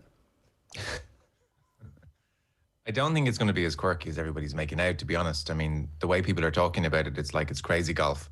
There are a few bumps in the middle of the fairway which can be costly for sure. But it seems it's been very wet in that part of the world over the last 2 months. So the fairways maybe aren't as hard and firm and volatile as they might otherwise be. And Nathan was saying yesterday in Golf Weekly that there's talk they may even water the fairways to keep them that way. Like Dermot Gillette was on during the week, and he said of Jack Nicklaus, who had his highest ever professional round at St Andrews in '83 back in the day, that it was the only course where you could hit the middle of the fairway and lose your ball. So there are a number of holes, to be fair, the first and the 17th, where you can be terribly unlucky and you can hit the middle of the fairway, and the way the mounds are, your ball can skid off and bounce off into horrible rough, and the rough is really thick this time around. So there is a quirkiness to the place. There is a reason Ben Curtis won, and he was 396th in the world. And Darren Clark's a weird one because he was 200 to 1, sure, but man, so talented. So it wasn't beyond the realms of possibility that he would win a British Open somewhere. But there have been some strange winners. There was Bill Rogers back in the day who beat Nicholas and Watson. But equally, you've had Greg Norman win in '93. You've had, serial Open winners like Cotton and Bobby Locke win British Opens there. So there'll be a degree of luck, and there'll definitely be a requirement for patience, and it makes for good viewing as well. Like, a bit of chaos is good, and it means always anything could happen even when somebody's in the lead. So in terms of expecting a winner, like, John Rahm is just unbackably low. I think it's 7-1. It's insane how favoured he is. You know, often I come on here and you say, who could win? And I'd say, oh, geez, anyone. There's a real sense after the way he won at Torrey Pines when he was the massive favourite as well, that he's just poised to continue that. Like, it's John Ram around 7-1. And there's a massive gap really to like Koepka 14s and Speed 16s and all these guys there. So it's Ram again in a lot of people's eyes, Ger. And he's so good at links as well, like we know in Ireland. Yeah, of course, yeah, twice. And we said before Torrey Pines he can win every which way. I presume you heard during the week the reason for his short swing. Did you hear that? No. Well, this was extraordinary. So Ram has this very, very, very, very short backswing, you know, incredibly so. And it's just a very distinctive swing. And he's been out there a long time. So I would have thought he had been asked this before. So in his press conference, it came up, his distinctive swing. And he was like, do you know what? I'm dealing with this once and for all because people keep saying it's down to a tightness in my hips. He said, that's nothing to do with it. He said, I was born with a club foot on my right leg. So he said, which means for anybody that's sensitive about it, my right leg up to the ankle was normal. And then from the ankle below, my foot was at a right angle and it was upside down. And so he said, and what an ordeal, by the way, the poor babies, poor parents, they had to effectively, don't want to put anyone off their breakfast, break every bone from the way down and recast the foot. So he was in a cast 20 minutes after birth and had to go in to be recast every week after that. And so he said, as a result, his right foot is shorter than his left foot and he has no mobility in his right ankle. So effectively, he takes the club back any further, his right ankle goes a little bit on him. And so his swing is the way it is because of that. And the press conference silence was, oh, so extraordinary. I don't know. Wow. Don't know how he's done it. And apparently the Spanish Federation were great with him and they didn't say to him, John, if you can only take the club back that far, really, look, we've seen it in the textbooks. You need to be up here. Like, golf's not for you, son. They worked with him and they found a way and he got his collegiate scholarship and learned his English through rap. And now here he is, the best player in the world. Amazing. I kind of want him to have a dominant victory at something like this, just to... When greatness emerges like this, you want them to go and do great things. And it was like when McIlroy, when he was winning his majors, you were like, yeah, go and do it and tear the field apart and we'll all remember this forever. It feels like he's in one of those statement moods, like even the disqualification, being taken out for the COVID. Like he was killing everybody at that stage as well. Looking forward to the final round where he's just going to crush them. And then it was like, yeah, no, I can do it again. I can do it again and again. Yeah. Well, Tiger aside, who's a complete freak and can't be looked to for any guidance, Harrington says players go and get into 18-month hot streaks. That's his read on things. You get really hot for 18 months and then for whatever reason, the golfing gods just cool you down again for a while and maybe you come again. Ram's in it. Ram's in it. Now, I still think 7-1 is insane. So if this is a betting kind of got, who you back in conversation, I don't know if you can go 7-1. But in terms of likability, in terms of everything else, he's just he's top of the list for a lot of people right now. The one reservation people have had over Ram is he's fiery, got a big temper. He smashes club and so he starts getting some bad kicks and ends up in the rough unfairly. He'll have to watch that, but he is maturing. To be fair, he was in his early 20s when he came on the scene. He's 27, 28 now, but he's in a real sweet spot. He's just had a kid. He's very happy, he's very settled. Everyone's kind of falling in love with him. That story about the adversity he's come through to become a golfer even just this week was, another layer to his story. So a lot of people talking about him for sure. We all know, Joe, that the Yanks don't like it up him when they come over to the Open. If you go back 10 years, I think DJ is one of the many, many golfers who suffered on the 14th hole at the same course where they just racked up huge scores. Is there anything about the way golf has moved in the last 10 years that will allow them to be more immune to those sort of disasters happening? Yeah, that's an interesting question, I suppose. I mean, to be fair, I do think a little bit the Yanks, it's probably a bit overstated. Like, they have a good record now increasingly in the Open. One interesting point is Dermot Gillette was saying last night, and this never happens. This course from 10 years ago is 5 yards shorter than it was 10 years ago. Right. So, yeah. So clearly they feel, the RNA, that the quirkiness, the challenges which are there since I think it's 1857, or it could be even 1752. It's really old, this course in particular. Whatever challenges are there, they'll do just fine. So I think as much as the Americans overcoming link zone, I think it's going to be fascinating to see what 10 years of technology, and like it has been an interest, lots happened in the last 10 years, to see what that does to the course. When Curtis won in 03, the winning score was 1 under, and he was the only player under par, obviously. And then when Clark won, the winning score was 5 under. So this place, when the wind is up, is no pushover. Now, the weather's meant to be pretty good, so I think on that front, the Americans won't mind it. What's happened on the Koepka versus DeChambeau level this week? Obviously, Koepka, by the way, is 1 over par for his round so far. Like, is the new development real? Is it fake? Is it interesting? Is it dull? What are you categorising the latest chapter of Koepka versus Bryson as? I think it's like Koepka is moving more and more into the bully territory.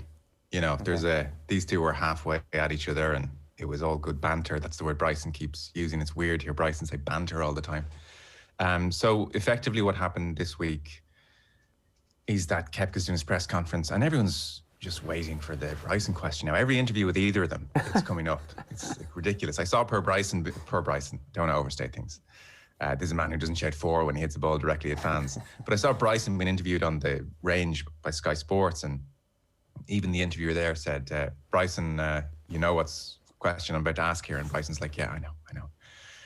So Koepka basically in his press conference, I don't know how it came up, but he's asked about it again 4 or 5 times, and he just revealed the reason that for him it's fair game, to use his word, which is effectively, again, not to go through it all in granular detail, but they initially had a dispute over Bryson's slow play, and Bryson is a slow player, and Koepka called him out, and then they had a tete-a-tete on the green at the Northern Trust back in 2019.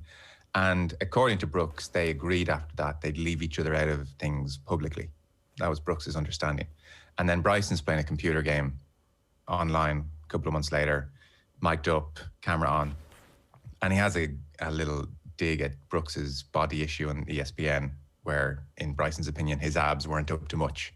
And so, as Brooks said during the week, from then on, for me, it's fair game.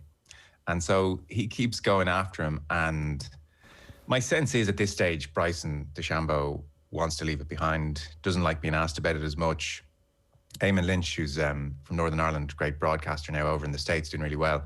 He said, this is blood sport and Bryson's not built for blood sport. Whereas Brooks, he's just sitting there. He's alpha. He's like, I don't care. I think for DeChambeau, it is a distraction now. I don't think he likes it. And, even things like Koepka's being asked about the Ryder Cup, how are you two going to be on the same team? And, at that stage, there's an opportunity for him to say, oh, look, it'll be fine. We can have a conversation. We can be dignified, or it's not that bad. Instead, he's like, I can put up with anybody for a week. Like he's one step away from saying, even pick your dictator for a week. So I think, and then, Bryson has to come out and say, oh, look, the banter, it's good for golf. But I don't think he's enjoying it, Owen. I think he's finding it a bit embarrassing. And I think a lot of people increasingly are saying, geez, Koepka, we get it. You don't like him. It's fine. You need to repeat it every 10 seconds because you're going to keep being asked about it then. So that's kind of where it is. Nothing new has happened, I suppose. But Koepka in particular is certainly not doing anything to like smooth it out a bit. It feels like they're also intellectually slightly overmatched, that Brooks is just a smarter person, and so therefore this is not going to it's not going to get back to 50-50 at any point. Yeah, I mean, DeChambeau's supposedly the scientist and very intelligent in that department. I mean, emotionally, I don't know. It's harder to read. I think there may be less so there. Koepka has a certain disdain, Jer, for like everything. Like I remember we spoke maybe 18 months ago, 2 years ago, and Koepka's big thing was that like the media were ignoring him. Yeah. Not wanting to interview him. A big chip on his shoulder about that. Do you think this is part of that, though? Well, maybe a little bit, but you watch him in press conferences now, and I'd say he's like one of the more interviewed players now, and particularly in the last year with all this. Yeah. But he's there like almost under duress. I mean, he's gone from why is no one talking to me to now sitting in a press conference and almost treating every question with like disdain. It's like kind of response. So I don't know. I'm going off him a touch. I really, really, really, really love him, as a player and how he approaches majors. And I'm not saying he's a terrible person or anything, but there's just something about his attitude over the last 6 months which is a little harder to get on board with or like. I can't work him out.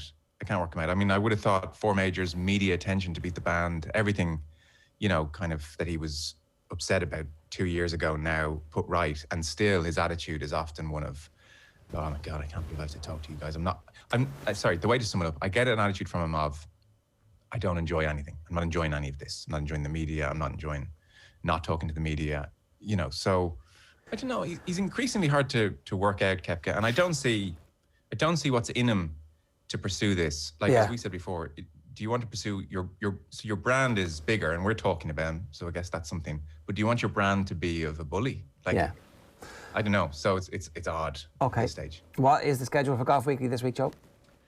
So we're going to have a watch along at lunchtime, 1 o'clock, hour and a half before the leaders go out, and we're going to do a review pod on Sunday evening. So we're going to do fresh hot takes on Sunday evening. So that'll be with Golf Weekly listeners that evening or first thing Monday morning if they want to listen to it. And obviously already there's a bumper preview pod and a good chat with Dermot Calise up there as well. All right, good stuff, Joe. That's all exclusively available over on the Golf Weekly Patreon. If you want to hear that and the rest of the major bonus material, head over to otbsports.com/Golf Weekly and sign up.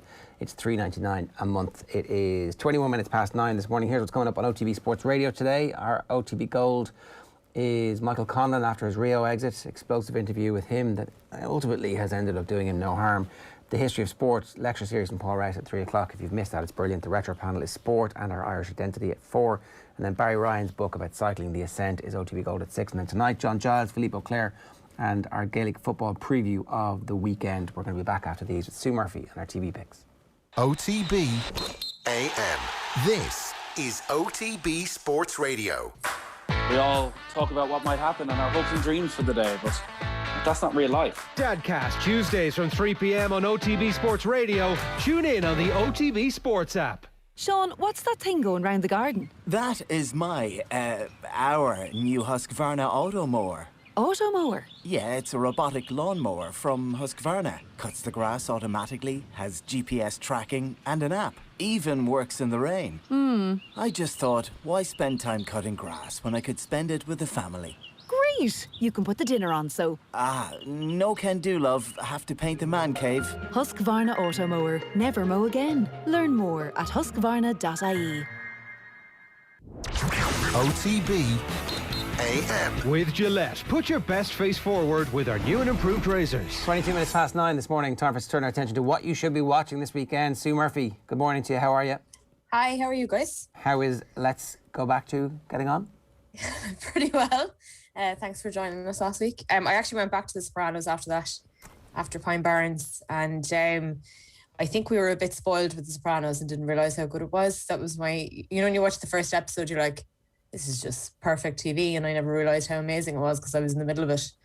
So, thanks for the Pine Barrens revisit. So that's this week's episode of Let's Go Back To, which is available on the Go Loud podcast network and also other places. But that's the best place to get it. And every week you're doing an episode where you pick good TV, good movies that people will have seen or maybe not seen. And you in the middle of us doing that, were like, oh, I've never rewatched The Sopranos. I've never watched the last episode. I was like, what? Go back and watch the whole thing now. It's amazing. So I still haven't seen the last episode, but I made the decision that I can't just watch the last episode. No, you're right. I'm just going to have to go back to the start and watch the whole thing again. But it's fine. Actually, my husband was at a wedding, so I was on my own for hours the weekend with a baby asleep, and I was like, I'm going to watch The Sopranos. And it was the best use of my time. Because a lot of the time I'm watching new TV. I don't get time to go back and watch old stuff, but it was just such a lovely thing to sit back and watch again. New TV can be overrated as well. Yeah. That's just, there's too much of this.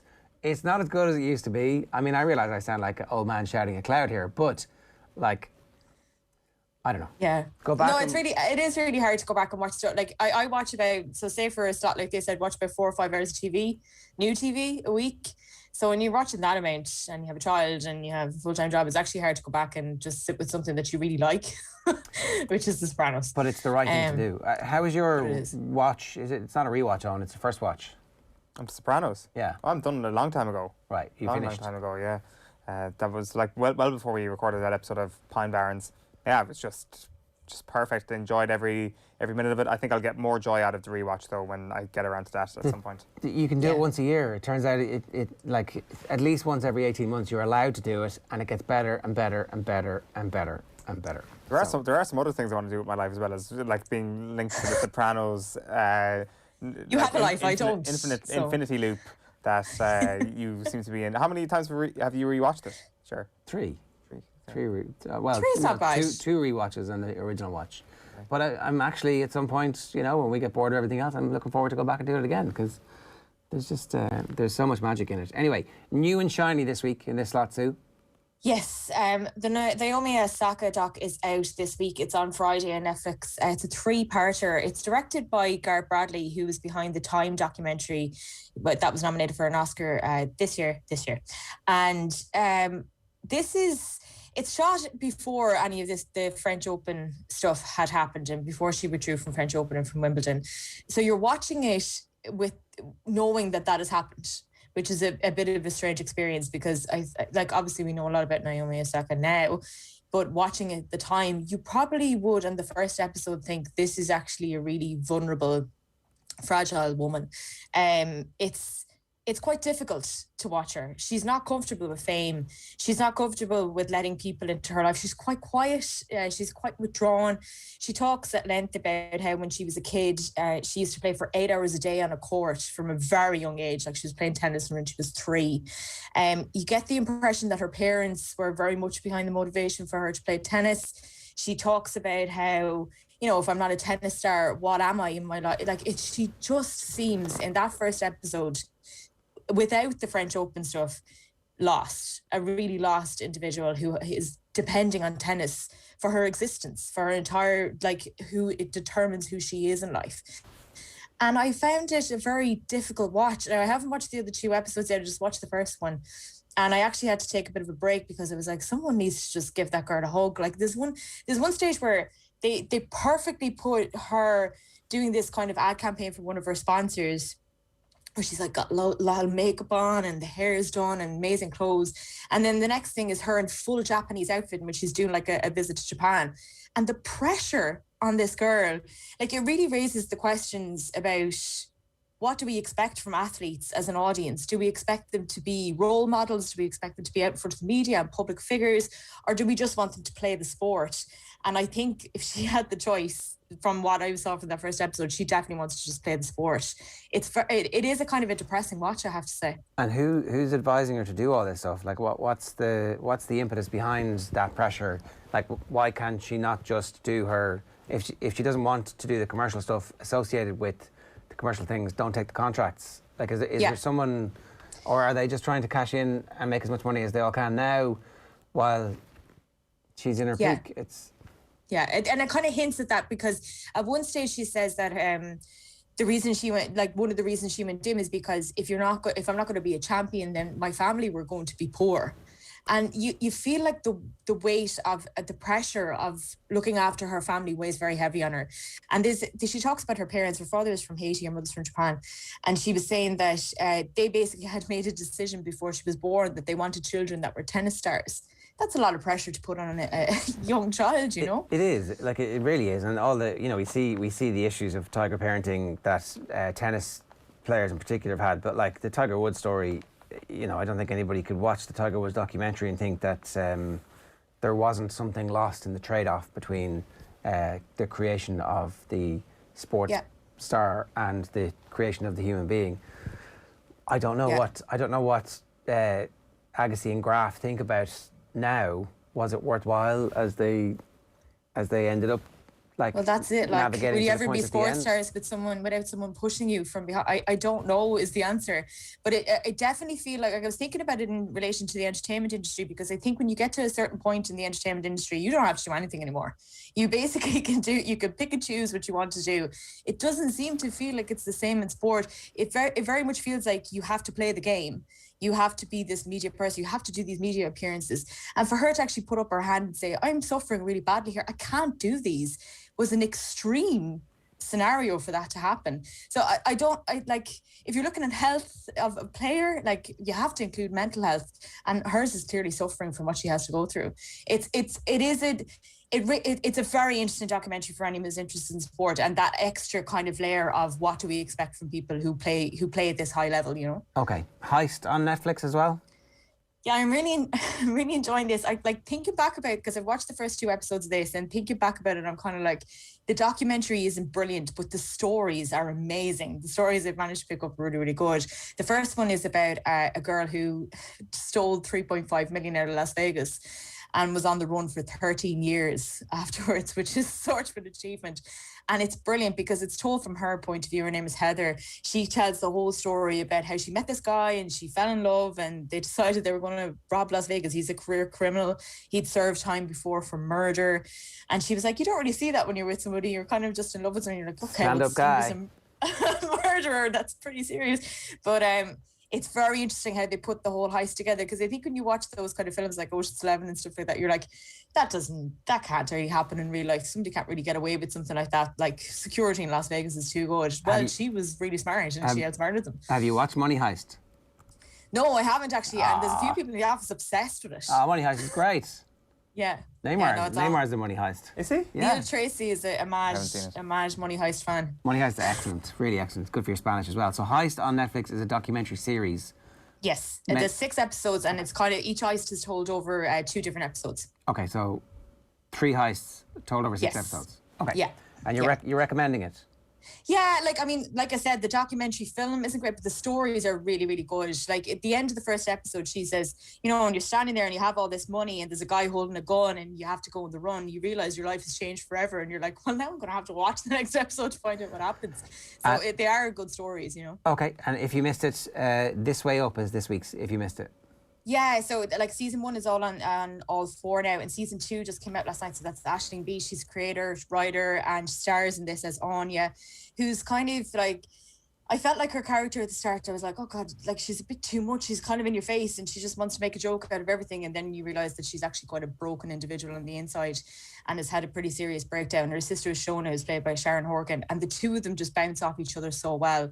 But it's her recovery. It's her trying to get back to normal, to have a life, to have a boyfriend, to have a good job, just to get on with things. But it's funny, peppered with this, you know, you see moments where she's in bed by herself and she's just really thinking about everything that's happened. She ends up checking into a rehab clinic again at one point across the first season. It's kind of, it hits you in the stomach in parts where you're not expecting it. And I just really liked the it's very Irish in parts, which is actually kind of nice. But I really liked the, you know, so you think somebody's fine from the outside, but really she was a broken mess in the inside. And it's a nice watch. It's just 20 minutes. I think there's about 12 episodes across the 2 series, and they're all up on all 4 now. Okay, good stuff. Sue, thanks a million. Cheers. No worries. Thank you. What's this week's episode edition after me? Oh, sorry, Shrine of Duty. So the guys from Shrine of Duty go and we look back at Line of Duty and their favourite episode of Line of Duty. Very so good. It's time to start talking about Line of Duty again. Okay, all right, good stuff. Let's Get Back To is available on all. Let's Go Back To, yeah. Let's Go Back To is available on all good podcast places. Best place to get it is Go Loud. 9:33 this morning. 2 quick comments for you. Old man Willie Boy. Thanks for the mention, lads. Made my morning. If you can't get yourselves over to Devon, I'll gladly take you out for a jolly on the Fairline. My wife insists you have a wash first, though. Well, I'll happily wash if your wife wants me to wash. Where's the Fairline? Where did we say it was? I presume it's if you can get yourselves over to Devon, I'll gladly take you out for a jolly on the Fairline. And in Bod We Trust 13, that's the username on YouTube, says Gatlin supposedly didn't trust Sexton's fitness, but is happy to pick a second row with a dislocated shoulder, and the Welsh think he isn't biased. I mean, it's a brilliant point. It's a very good point. When you put it as succinctly as that in Bod We Trust 13, then fair play to you. And the last one, Clifford is so good, he needs to remove himself from the battle. If he's fighting the cornerback he's losing, laugh at them and play the victim, says Michael White. Dive is essentially what you're saying. A little bit of gamesmanship. It's creeping into the game these days. Not gamesmanship if it's David Clifford. OTB AM is brought to you by Gillette. Good morning. Start with Gillette. Put your best face forward with their new and improved razors. We're going to hear from Gordon Darcy in tomorrow's show. We'll bring you our GAA quick picks. There is the crappy quiz. Right now, we're bringing you Dan McDonald with Joe on the Football Show. Gareth Southgate, I think in the main, to some extent or other, has been criticised for his handling of the final. How damaging do you think this final has been to Southgate? Yeah, it's a good point. I mean, like, there's no doubt that the last 48 hours, and listen, I've been listening to some of the sort of powerful interviews that have taken place, and it has overshadowed. And listen, it's an important discussion to have. You know, that it's overshadowed probably what was a great football competition and the football side of it. How damaging to Southgate? Yeah, it's a good question. Like, I mean, I guess there's no doubt that a feeling exists out there that England, that this is one that's got away from England, you know, and that's obviously, it's not the story of valiant failure, you know, it's not the moral victory type sort of thing. It's more, oh no, like this is possibly the best chance England. It's very hard for them to replicate even that opportunity. For all that I think that the work that they've done means that they're going to be knocking on the door regularly over the next decade, they may never get a tournament that's stacked so much towards them. And it's interesting, like, you know, can you have a go at Southgate strongly when it's his sense of conservatism probably brought them to that stage in the competition? But then, you know, would they have got through the competition anyway, even with a more progressive outlook because of maybe the teams that they played? You know, it seems like he did do a lot of work towards making his team more solid, and in terms of personal decisions that were made, that clearly they weren't going to sort of completely unleash the attacking talent they had. And like that's the sort of philosophy that probably carried them a long way to it. And it's a bit like you flip it. You'll have a team who'll try to play passing football and it works for them. And if they give a ball away at the edge of their box, you know, from overplaying it, you sort of have to, you can't just say, well, they should have lumped it. It's like, well, their philosophy is to play this way, so that's the risk you take. But you sort of wonder, in game on Sunday, should he have just been a bit bolder and thrown off the shackles a bit? And I suspect, I don't know if you saw him on Monday, obviously he was, like there was a lot going on, and his post-mortem questions had a broader social theme to it as well, beyond the football. But I thought he looked devastated. And I think maybe he knows that they let this one get away, and his decisions. But like damaging, I don't know. He's got a contract, and it seems like they want to extend his contract. So I don't think there's any implications. But certainly, if they get to Qatar next Christmas, which is actually how it technically is, next December, and they're in a quarter-final game against an opponent of some substance, then clearly the shadow of Wembley is going to hang over his decisions, and that's when he'll be really scrutinised, I think. Yeah, I tend to agree. And in the interim between now and Christmas, regardless of how England play, even if it's champagne football all the way, I'll still have my suspicion that once they get to Qatar, it will be batten down the hatches again. This seems to be Southgate's approach. He seems pretty wedded to it. And I don't know, it's going to be interesting to see if the criticism and the talk in advance of the World Cup forces a rethink on his part. It seems, talking to Mark Lawrenson and talking to a couple of people who've heard things through the grapevine, that Southgate and Steve Holland did some kind of study almost of tournament football and have come to the definite conclusion that defence wins these things. Yeah, and yet wasn't it the highest scoring tournament in some time, this one, you know, goals per game. So trends change and evolve too. You know, like it was a tournament where, yeah, I know that Italy have a sort of legendary central defensive figures, but actually, you know, Italy were bold really in their play, and it was maybe un-Italian in terms of like stereotypes. So Southgate's thesis and Steve Holland's thesis may be correct, but it may have been overtaken by events. Like, you know, we had a thrilling tournament there with sort of, you know, games finishing sort of 5-3 and, you know, 3-3 and knockout ties. So, you know, maybe, you know, was it the teams who took more risks at certain times that prevailed to a certain extent? But I mean, listen, there was a solidity about the teams that progressed. But even, you know, Denmark scored a lot of goals as well, even though they got to the semi-finals. You know, like, but I understand, like, you started competition with an approach and you think, well, we're going to see it through this way.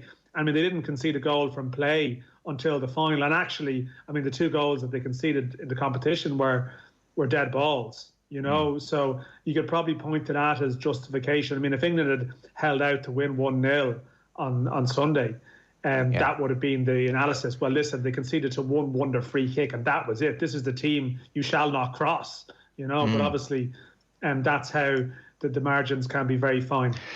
It's true. Maybe one of the reasons, aside from the obvious, Southgate was so devastated is that if they had managed to weather that storm in the second half and held out, it's a total masterclass. It's, it's vindication on every front. And I'm sure that's occurred to him as well. On the scenes at Wembley, so I'm curious for your thoughts on this. You go to a lot of football matches. I'm sure you were looking on in just bemusement initially at the scenes in London, and then what happened obviously around the stadium became less harmless, I think. So seeing here, Harry Maguire's father suspected broken ribs. He was trampled on. There was a stampede, effectively what seems to have happened, for instance, to Maguire's father. And these individual stories maybe are instructive because they give a sense as to the wider experience. Because we keep hearing these vague things like lots of people were terrified or certain families left the game half an hour in because they were so unsettled by what was going on. So picture the scene if you're Harry Maguire's dad. You're near a disabled entrance and the door shoots open and you get knocked over and then the mob trample all over you and you have rib injuries and you're struggling to breathe by the end of the match. You know, horrific kind of a moment. You just happen to be wrong place, wrong time. Harry Maguire was making the point that he was just very, very relieved that neither of his two daughters or his nephew were on his father's shoulders when it happened. And you can imagine the scene then. Would the mob have stopped or would they have kept on running? I dare say some would have kept on running. So Maguire says, my dad was in the stampede. I've not spoken with him too much, but I'm pleased my kids didn't go to the game. That's just one story which kind of brings home a minor experience, and maybe we can extrapolate much from that. So Matt Slater was on yesterday. Gab McCarthy was on yesterday. It's quite noticeable in Gab's case, and I've heard Miguel Delaney as well. Those who were at the game have an extra sense of anger about the whole thing.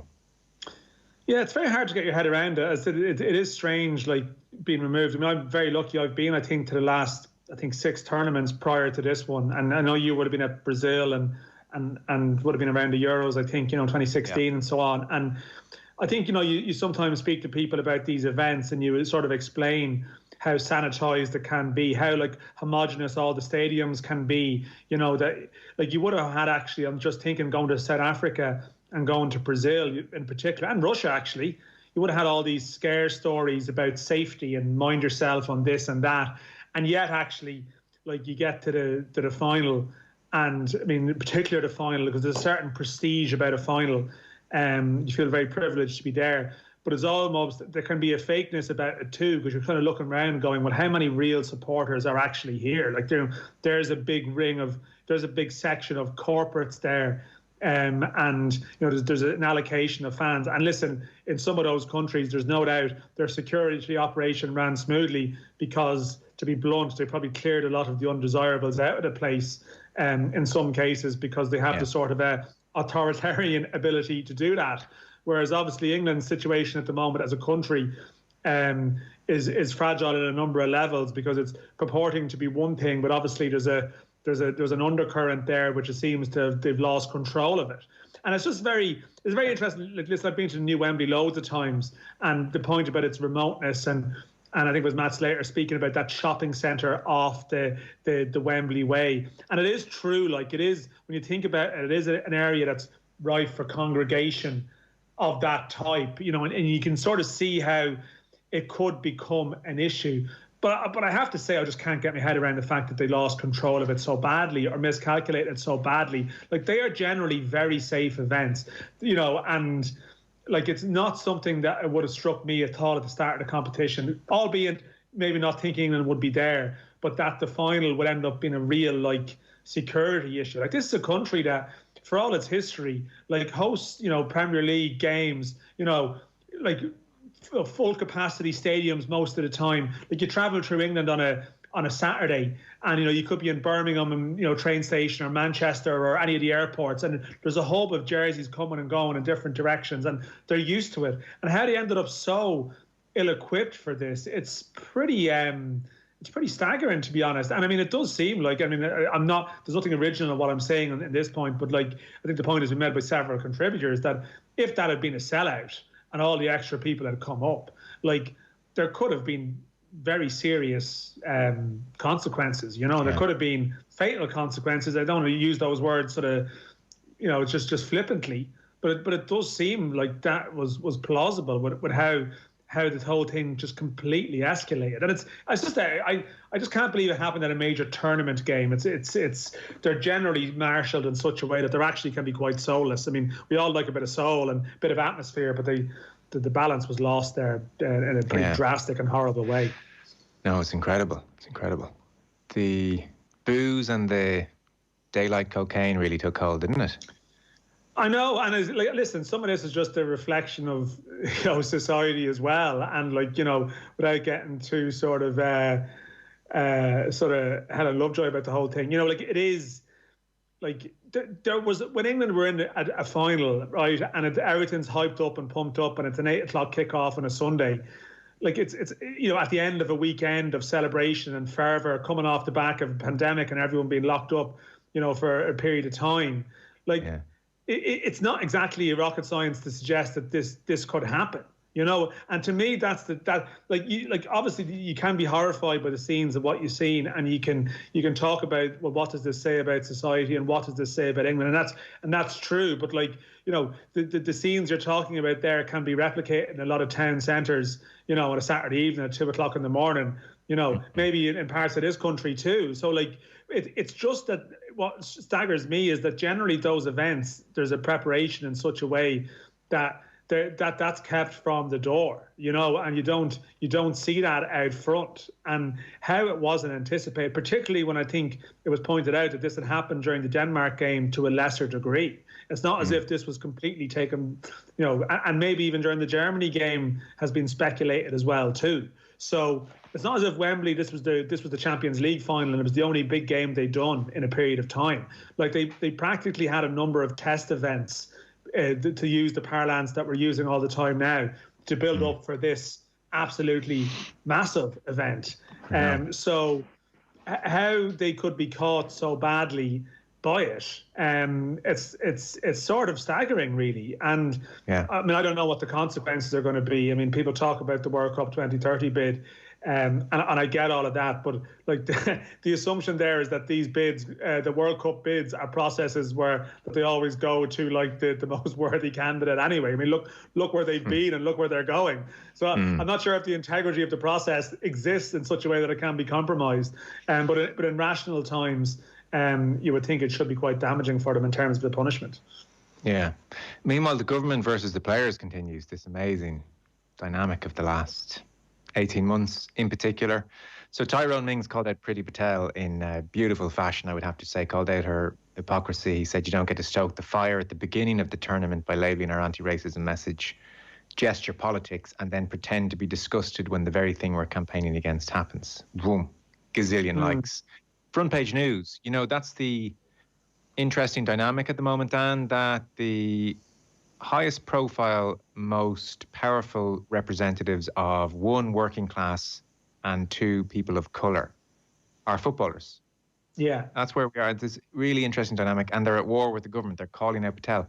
I said last night to Gav Marcotti, every Labour backbencher could jump up and down on every radio station about Priti Patel, and it wouldn't generate a percentage of the talk that Tyrone Mings has in one single tweet. That's the power these footballers have. Now, I've nothing more profound to say about it than just to note it. It's very interesting. I don't know where it leads or where it goes. In the making, isn't it? I think it's overlapping with a time in history. I remember in France in 2016, when England lost to Iceland, and a couple of English journalists that were covering Ireland, obviously the Brexit vote happened at that time. And I remember, their leanings would have been, they would have been Remainers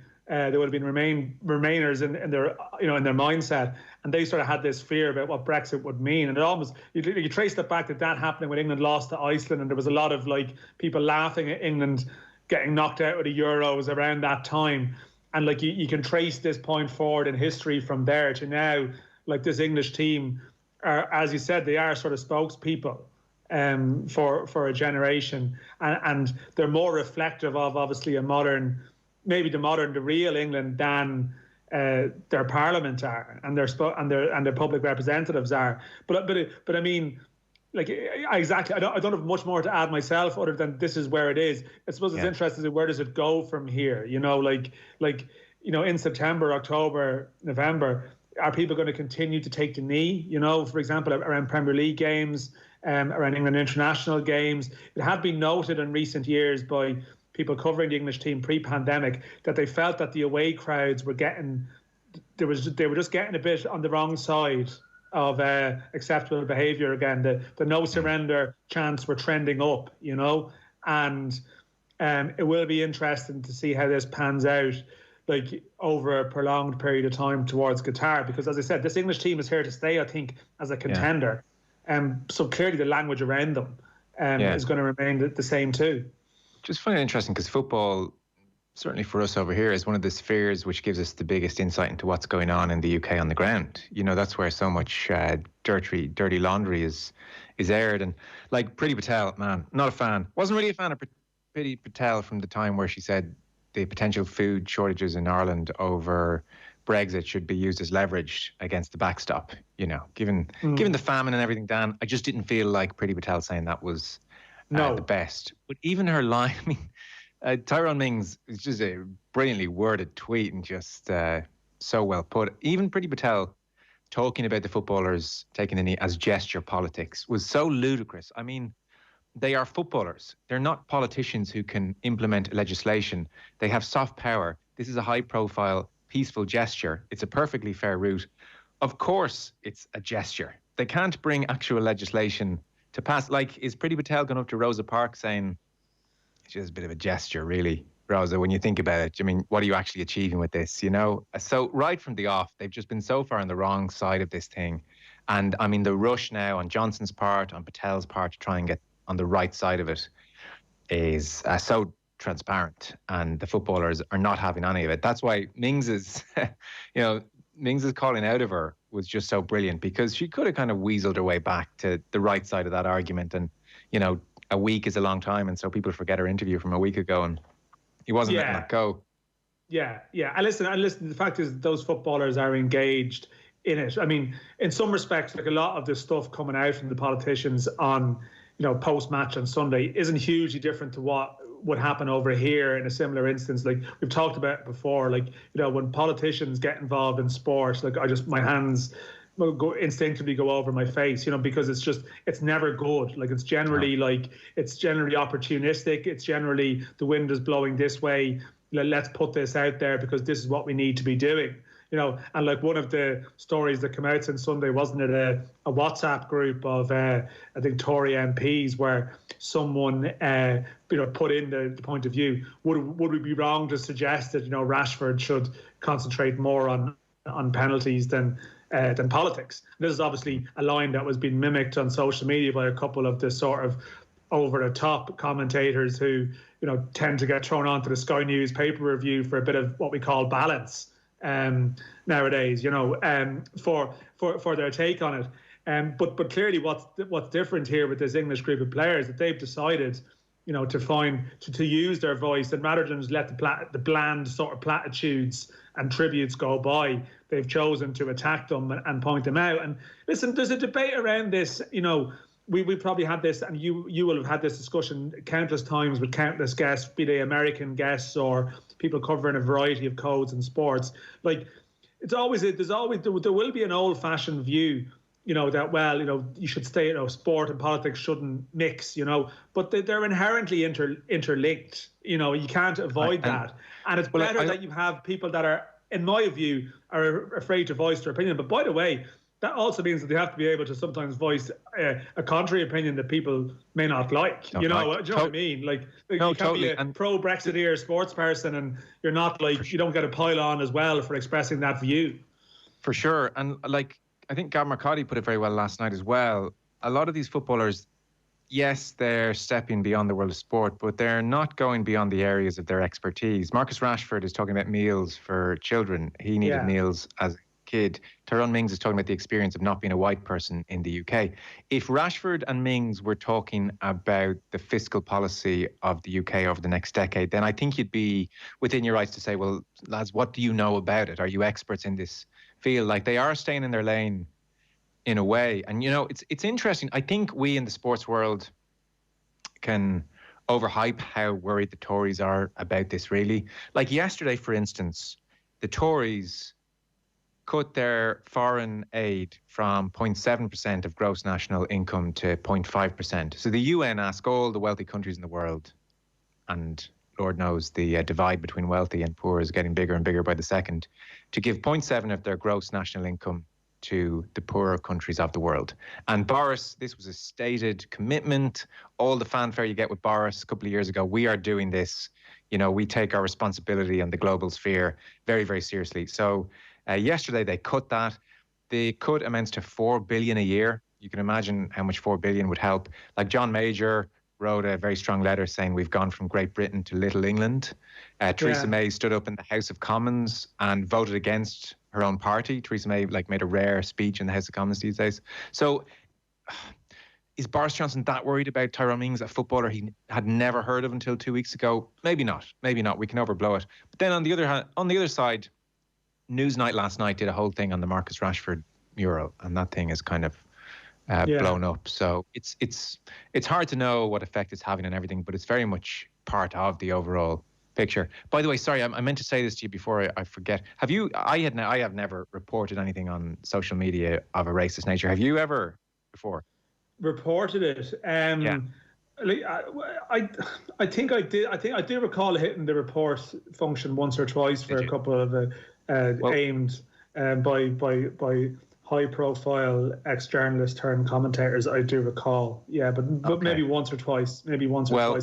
But I honestly, I vaguely recall doing it, but not with any clarity. Yeah. Well, somebody I know, I was talking to them, and they sent me screen grabs as well. So there were Instagram posts which, to the likes of Rashford and Saka, said that they didn't have the N-word, but they said things like, and I'm sorry, I don't mean to offend anybody, but I just think it illustrates the point. So if you're of a sensitive disposition, take it that I'm doing this in good faith and flick off the radio if you want. But these Instagram posts had references to bananas and go home to Nigeria, that kind of stuff. And so this person I know reported it and got a response saying, look, due to the high volume of complaints, the review team haven't viewed your report. However, our technology has found that this comment probably doesn't go against our community guidelines. Our technology isn't perfect and we're working to make it better. We understand this may be frustrating for you. I was thinking, my God, technology really is struggling if some of those words are not triggering issues in the context of these footballers. But it's kind of an interesting one. I hadn't ever reported something, so I didn't know how effective it was or otherwise. At the same time, you've some sympathy for these companies when I saw they've taken 33 million pieces of hate speech from Facebook and Instagram just between January and March this year, 93% of which before they were reported. 33 million pieces of hate speech in a 2 to 3 month spell. Oh yeah, and listen, there's an element of self-fulfilling prophecy about Sunday, because we all expected after the game that there would be abuse, and that's just for people of a particular mindset, it almost talking about it encourages them to give the abuse, if you know what I mean. It was an inevitable cycle that we were going to be in. It's because in so many cases people are just in their own way are just doing it for kicks, doing it for a response. So we will have that discussion again. There's absolutely no shadow of a doubt. We sure will. To domestic matters. So finally, a chance for the League of Ireland to breathe and maybe capture some floating voters. There's European action at the moment, sort of, yeah. Shamrock Rovers, Dundalk, Bohemians. Fill us in on what's been happening. I know you were at the Shamrock Rovers match last night. Yeah, so it's a bit of a frustration. Listen, I know the reasons for it, but it's like Shamrock Rovers playing a Champions League game last night against Slovan Bratislava. Who's the crucial goal was scored by Vladimir Weiss, a player who played in the Euros a couple of weeks back, a tournament which captivated the nation. And it sort of feels like it's more underground than ever. And listen, there's a combination of factors with it. It wasn't shown on TV. Air Sport has probably missed in that regard. RTE didn't show it for whatever reason. And I was watching a really high end, a really competitive, high quality Champions League tie where Rovers came from 2 goals down in the first leg to be 2-0 up in the night. Brilliant Richie Towell goal, great atmosphere, controversial goal, and yet they lose, so they're out of the Champions League, and it's almost like it didn't happen. You know what I mean? A lot of people will go through their life happily not knowing or caring that this happened or ever took place, and you sometimes find yourself going, oh God, we get energised by, say, the Dundalk going to the group stages and those games, and they all have to start from somewhere, and we have such a desire and passion for like football in this country. Clearly, I mean, like there's a million people watching the England games and stuff like that, and yet we still haven't found a way to transfer that interest locally in such a way that these games have to be shown. And listen, I know the reasons. You know, I'm not unrealistic. You know, people would say, well, you know, commercially it doesn't do as well as it should because that interest isn't there. But we have to get better at some stage and get to a stage where we can build that momentum going. So it was a great game, but they lost, and it just feels like you have to win your way into the news cycle if you're the Irish club. You can't, you know, you lose and it's under the radar. So they now, Shamrock Rovers, go into this new Europa Conference League, which is where Dundalk, Bohs and Sligo Rovers all are. Dundalk got through pretty comfortably, beat a team from Wales. Bohs are playing in the Aviva tomorrow. 6,000 tickets were sold out in 24 hours. So there's a real good energy around Bohs. They're 1-1 with a team from Iceland who really, Bohs should be getting the job done at home. We have to demand high expectations of our teams, you know, in those type of ties. And Sligo Rovers 1-0 down to a team from Iceland who really, they shouldn't have lost that game last week. So there's a chance that you know, that all three teams in the Conference League will go through. And I would hope that at least two of them do. But it's a weird one, you know, like it's for those of us who cover the game here and are interested in it, it's a really interesting time of the year because you're up against like good international players who are coming and going here. But it just feels like it's very much under the radar, more so than it has been. But listen, you're coming off the back of an amazing tournament, which was just a fully. But I mean, Vladimir Weiss, as I said, he was there last night scoring a great goal, and he was playing against Spain a couple of weeks back. So the two worlds aren't that far removed, you know. OTB AM. With Gillette, put your best face forward with our new